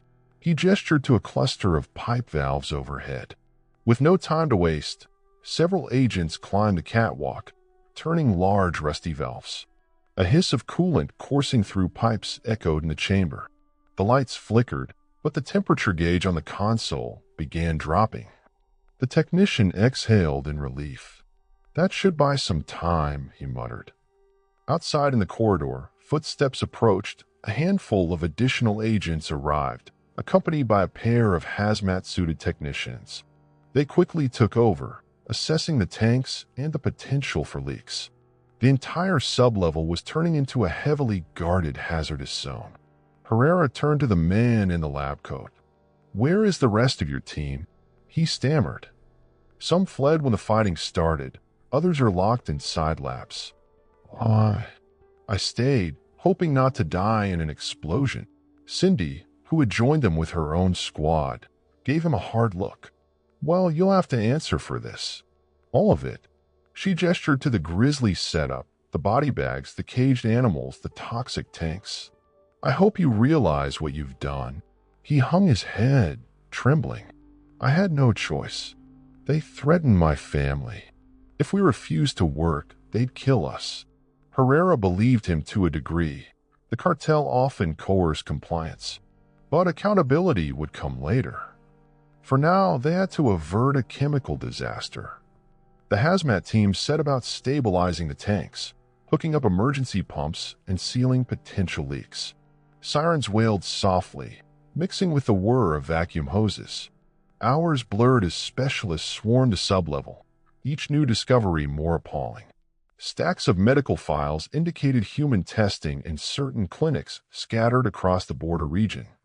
The scale of cruelty stunned even seasoned agents. Eventually, Herrera made his way back to the command tent, soul heavy with the knowledge that Los Buitres had transcended traditional trafficking. They had pursued a biochemical advantage that could have wrought death on an unprecedented scale. Night fell, blanketing the desert in a cloak of cool darkness. Floodlights lit the ranch and bunkers, turning the site into a glaring spectacle visible for miles. Media vans gathered at the perimeter, starved for details, their cameras capturing the endless line of evidence being hauled up from the depths. Herrera collapsed onto a folding chair outside the command tent, exhaustion crashing over him. Cindy and Ethan joined him, equally spent. For a long moment, none of them spoke. They just stared at the illuminated chaos. The entire ranch transformed into a fortress of law enforcement activity. Eventually, Ethan broke the silence. "Proyecto Phoenix. That's beyond anything we anticipated." Cindy's voice was barely above a whisper. "How many more secrets can one place hold?" Herrera shook his head, lips pressed in a grim line. "We'll keep digging until we find them all." Yet as the first rays of dawn approached, A new set of encrypted files from the bunker servers would emerge: names, locations, and illicit alliances that hinted at a far more expansive empire, spreading into corridors of political and financial power on both sides of the border. 6 months later, Silver Creek, Texas, looked both the same and utterly changed. The dusty roads still cut through the desert, and cacti still stood sentinel under the sweltering sun. But the battered ranch, once a secret front for Los Buitres' subterranean domain, had been transformed. Multiple layers of fencing, guarded by federal agents around the clock, now encircled the property. Construction crews worked carefully in the background, reinforcing tunnels that had partially collapsed, methodically excavating hidden compartments. In the sprawling months-long operation, nearly every federal agency with a stake in border security had played a role. The site had become a massive crime scene investigation complex, humming with the energy of forensic specialists, structural engineers, hazardous material teams, and intelligence officers. Even international observers from Mexico, Canada, and other involved countries periodically visited, underscoring how extensive Los Buitres' reach had been. David Herrera stood outside a large mobile command center, scanning through a digital log on a tablet. His once well-worn uniform had given way to plain clothes for the sake of comfort. Today's temperature hovered near 105 degrees. The lines of exhaustion that had etched his face over the course of the investigation had softened slightly, but the intensity in his eyes remained. Captain Del Toro approached, wearing a crisp uniform. She greeted him with a respectful nod. "Agent Herrera, sorry, Senior Agent Herrera," she amended, acknowledging his recent promotion. "We just got word from HSI. They've finished analyzing that last batch of encrypted financial records. The scope is enormous." Herrera grimaced. "Let me guess, more shell companies, more offshore accounts, more connections to legitimate businesses?" She nodded. "That and political links. Looks like Los Buitres had friend in high places. We're cooperating with the Department of Justice to investigate. Some big names may fall." Herrera set his jaw, recalling how El Tiburon had mocked them, insisting the network was unstoppable. "Good. We'll take it all down." He paused, scanning the horizon. "How's the bunker clearance going today?" Del Toro sighed, checking her notes. "Slow but steady. They've uncovered another set of side tunnels branching toward the river, presumably older smuggling routes. Structural integrity is poor, lots of cave-ins, but they're finding stashes of weapons and drugs in sealed compartments. The place is a labyrinth." He exhaled. "And the detainees? Over 100 in total so far, including low-level guards and a few mid-level operators. About 30 have already flipped, providing intel to avoid lengthy prison time. We've got a trove of data, names, contacts, distribution hubs." Her gaze drifted to the distant fence line, where lines of vehicles marked the swirl of ongoing activity. "It's a gold mine, David. Might take years to sift through, but we have leads stretching across 2 continents." Herrera's mind reeled at the thought. In half a year, they'd turned an invisible empire into an open wound for the cartel. They dismantled labs, confiscated entire arsenals, rescued trafficked individuals from hidden compartments, and even contained the lethal Proyecto Phoenix. Yet with every layer they peeled back, the cartel's broader network came into sharper focus. "Any update on El Tiburon?" he asked quietly. Del Toro's expression hardened. "Still in federal custody, under heavy guard. Rumor is he's trying to negotiate a deal, information for leniency. But the DOJ wants maximum charges. They won't let him weasel out easily." Herrera felt a surge of grim satisfaction. He deserves every second. The memory of that pitched fight, the man's brutal smirk, remained vivid. At least he's not running free. She patted Herrera's shoulder. "We did good work, David. Not just you, but everyone. From the day you found that suspicious movement on the drone to this massive task force operation, it's unprecedented." He glanced at the battered remains of the barn, now propped up with steel braces for forensic analysis. "Yeah," he said softly, "but it's not over. Not by a long shot." Later that day, Cindy Rogers and Ethan McCall found Herrera near the edge of the property. They'd also seen promotions. Cindy moved into a special investigative unit, Ethan into a training role for new recruits. Their camaraderie endured, forged in the crucible of that harrowing mission. They leaned against a black SUV in the desert heat, sipping from canteens. Herrera filled them in on the latest expansions of the case. We might see indictments of a few international businessmen, possibly even a politician or two. The feds are treading carefully. These are powerful people. Cindy shook her head in wonder. All tied to that labyrinth under a dusty ranch in Texas. Hard to believe.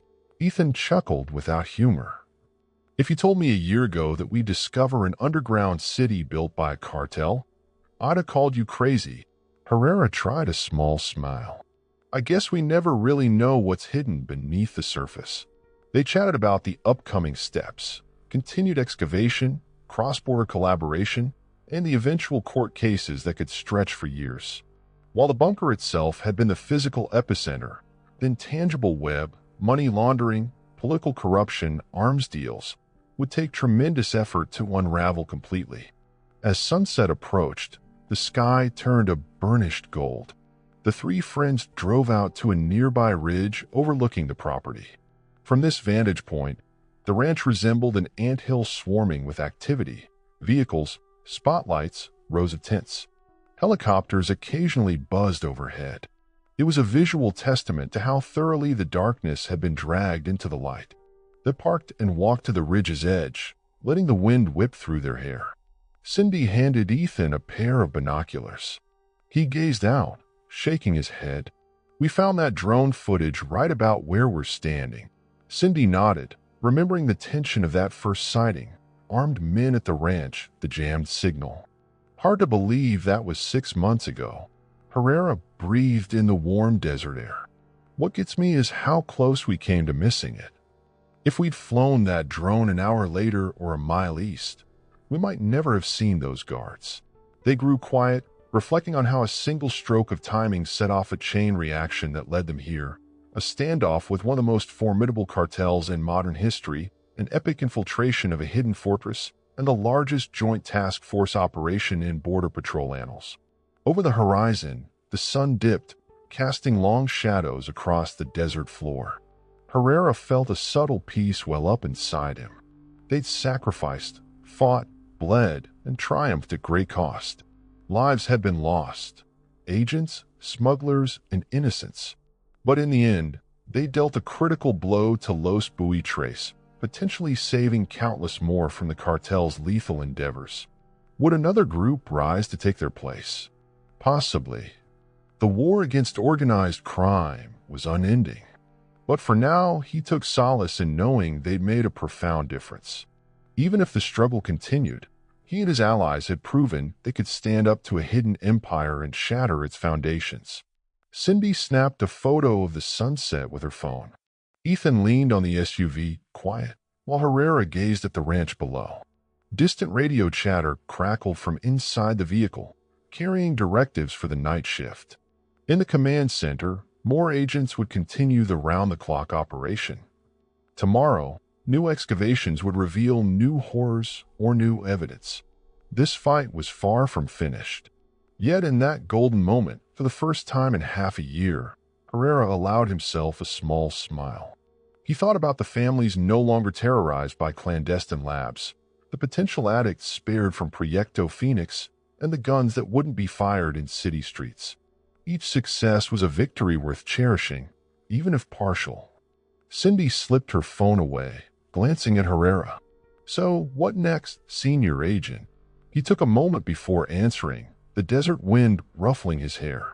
"We keep digging until every last corridor is cleared. We keep pushing leads in every city on that map. We stand watch so the next group of criminals thinks twice before trying something like this again." He turned to them, eyes resolute. "And we never let the darkness grow unchecked beneath our feet."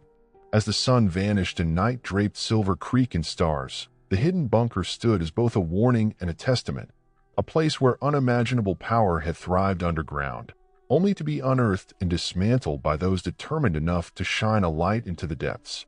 And while the war against the cartel was ongoing, the discovery of that fortress marked a turning point in border security, proving that vigilance, courage, and unity could expose even the most invisible empires.